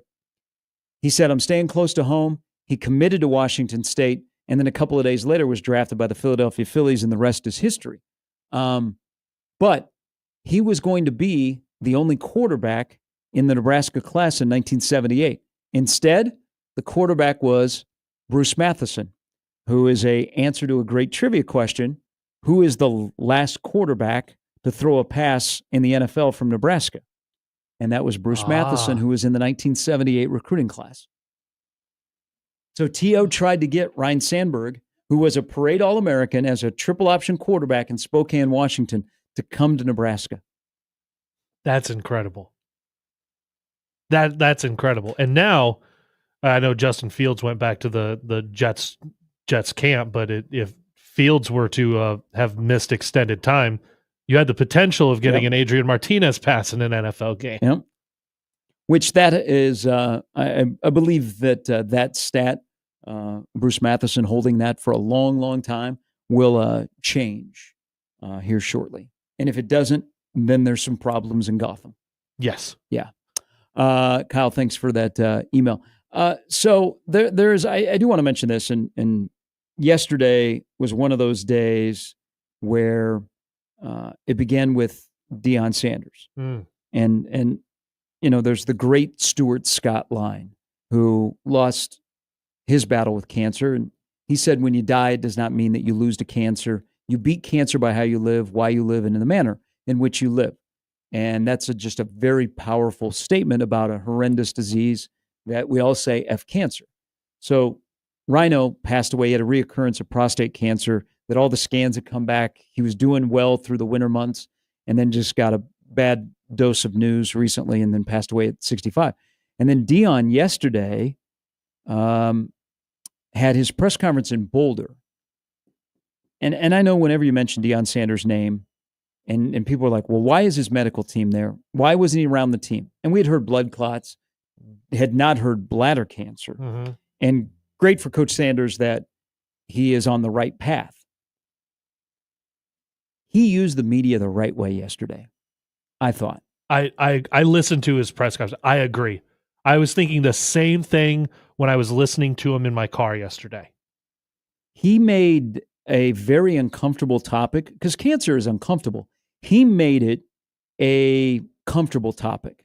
The way that he talked about himself, the people that worked with him, and I think because of who he is and his message, there's going to, and even if it's one person that has said, nah, I'm good. You know what? I don't need to have my prostate checked. I'm 45. I'm fine. You guys tell me 50. If just one person is watching that press conference and goes, oh man, Coach Sanders, Prime had cancer. And he's telling men and men of color as well, get checked. I love the way that he used the media yesterday. And, it wasn't a very natural way, but it was almost if Deion's going to talk about his battle with cancer and wants you to not make a mistake, it had to be a little unconventional way. I thought it was perfect yesterday. Well, and he, as he was doing that, so many times when Deion Sanders talks, it becomes inevitably kind of it becomes racial on do you like Deion Sanders, the way he talks, the way he mostly is addressing young black men. But he reiterated during his press conference, and this is the part that I absolutely agree, the way he was utilizing the media, is he said, I'm not just talking to the brothers out there. I'm talking to the white men. Mm-hmm. I'm talking to my brothers from all the different races.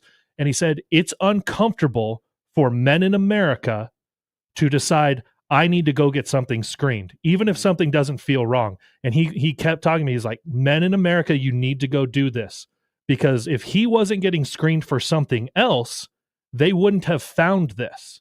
And he ultimately had an entire bladder removed, mm-hmm. which I didn't even know was a thing we could do with science, So there are times that, yes, Deion Sanders is great for content. He gets on a mic, and there are a lot of times we roll our eyes. Yesterday, him with his medical staff being at the microphone, hopefully for someone listening to that or listening here, it does change someone's mind about getting that lump checked out, just going and getting a checkup, whatever it is. That is the correct way to use the media, especially in that situation, to take something that, like, that's scary. Mm-hmm. That's scary. The number of times we talk about that, and I know we've talked about Rhino and here in Nebraska, Jack Hoffman, Greg Sharp. Like these are things that have become very personal and very local. So absolutely applaud the way Deion handled that yesterday, and obviously has had to handle several months of keeping this under wraps while he went through. I think they said it was 14 surgeries mm-hmm. for this. He will have one of the most elegant porta potties on the sidelines. Yeah, I found that interesting too. He does have, I guess, Depends has done a deal with him. Mm-hmm. So that's right in line with Coach Sanders. He also said something yesterday. It was, again, it was a very unconventional way to talk about a serious topic, but it was in perfect Coach Sanders form. I found a lot of agreement when he was talking about the information that is available on search engines these days when you have cancer. And I lost my mom to cancer a couple of years ago, and I can't say that I went and Googled everything. She was in the medical field, so her sisters had a good handle, and my mom explained a lot of stuff, so I didn't have to go to Google. But he is right. Like the search engine, we have kind of collapsed a little bit with the search engine these days in terms of information that is out there. And he was saying that, I'm like, Okay, I've not heard anybody bring that up, but I imagine if he's sitting at home and he gets a diagnosis, he Googles, okay, what's wrong with me? Okay, I have this problem. What's wrong with me? And it was just very enlightening that he pointed at that we've got to fix the search engine for information out there because he's not alone. There's a lot of people are like, okay, I'm not feeling very well. I go to Google. Okay, my left arm is numb. Did I sleep on it wrong? You know, and probably nowadays you get Chat GPT because I think that's what comes up now in the Google. If you type in how to on Google, it gives you Chat GPT. Well, I literally just typed in left arm numb, sleep on it wrong, like just straight across, and it pops up your AI overview. Well, I don't want that. like it's good. There are certain times where it's like the AI stuff works out great, or it can be an enhancement to something you're already doing. But I would like the first thing that actually pops up after the AI is clevelandclinic.org. That seems like something I would much rather like to just open up and read rather than whatever summary you were able to pull out. But everything you search, it's now in like Meta's done it with Facebook. And obviously we're seeing what's going on with Google at the top of the search there. It's all, here's what AI has. You go on Twitter, hey Grok or Grok. Hey, that's been a thing this week. What's going on with this? It's like, well, that's going to pull from places that are experts. Why don't we just make it so that the search gives you the expert? Who's the most famous person that's blocked you? Have you asked Grok that? I have not. So that people must have got bored this weekend because that was a thing of like, who has engaged with me the most? Who's visited my profile? Yeah. Who is the most famous person to block me? I think mine is still Big Ben. Really? Yeah. His person that ran his social media account, if there was anything negative about Big Ben, you were blocked. I have to ask. Now that I just said this is dumb, I have to go on there and ask. We'll find out when we come back from the break. We'll put a wrap on this Tuesday edition of Gary and Matt with Caleb Henry sitting in from Husker Max on 1620 The Zone.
right, so unbeknownst to probably everybody on the zone, we've just announced a sweepstakes, a 5K sweepstakes.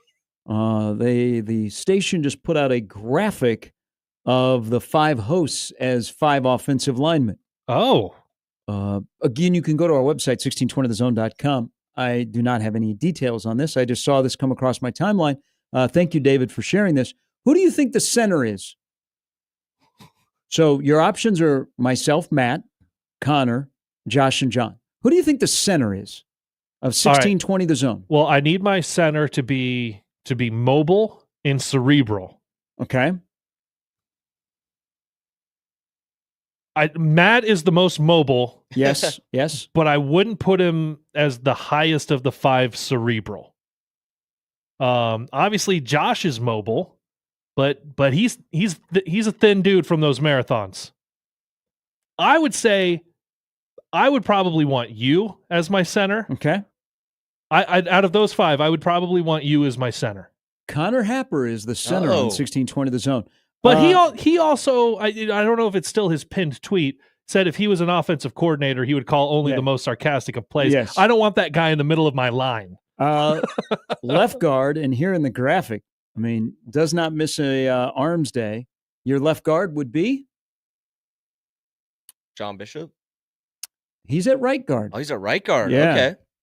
Or is it the is unsportsmanlike conduct both of your guards? Yeah. Oh, And then I'm the left tackle, so I'm the highest paid guy. Look And at then you. Matt is the right tackle. Matt's got to work on his physique. He's got small arms. Bishop's got long length. Bishop might be better moving out to the tackle spot. Yeah. So go to our website, and you'll have a chance to play with us every day to win $5,000. You can enter to win on our website at 1620thezone.com. Kind of like NIL. I like that, the name of that. Kind of like NIL. So again, go to 1620thezone.com. We did not create the graphic, but I liked it on the highest paid offensive lineman out there. I never got to play tackle. I played center at West Des Moines Dowling on the freshman team, and then I was a guard at Urbandale. I was not tall enough to play tackle. I did not play on the line. Really? Tight end? Quarterback. Really? I was where I'm at right now. That was about 60 pounds ago. Okay. That was a ways okay, back. now I see big quarterback. Yeah. Well, and then I stopped growing in like I fully grew. I was 6'3" in 8th grade. I was quarterback and middle linebacker. We ran the wishbone. Okay. Welcome to belly option. Oh, now we're on defense. Hey, I'm still standing here. Caleb will be back again tomorrow. We'll have lots to discuss. I believe that we'll have a friend from Cincinnati that will join us to talk about the Bearcats, which will be now less than a month away before opening day at Arrowhead. Crossover with the center is coming up next. Big thanks to Jake and to all of you. We'll talk to you tomorrow at 6 on 1620 The Zone.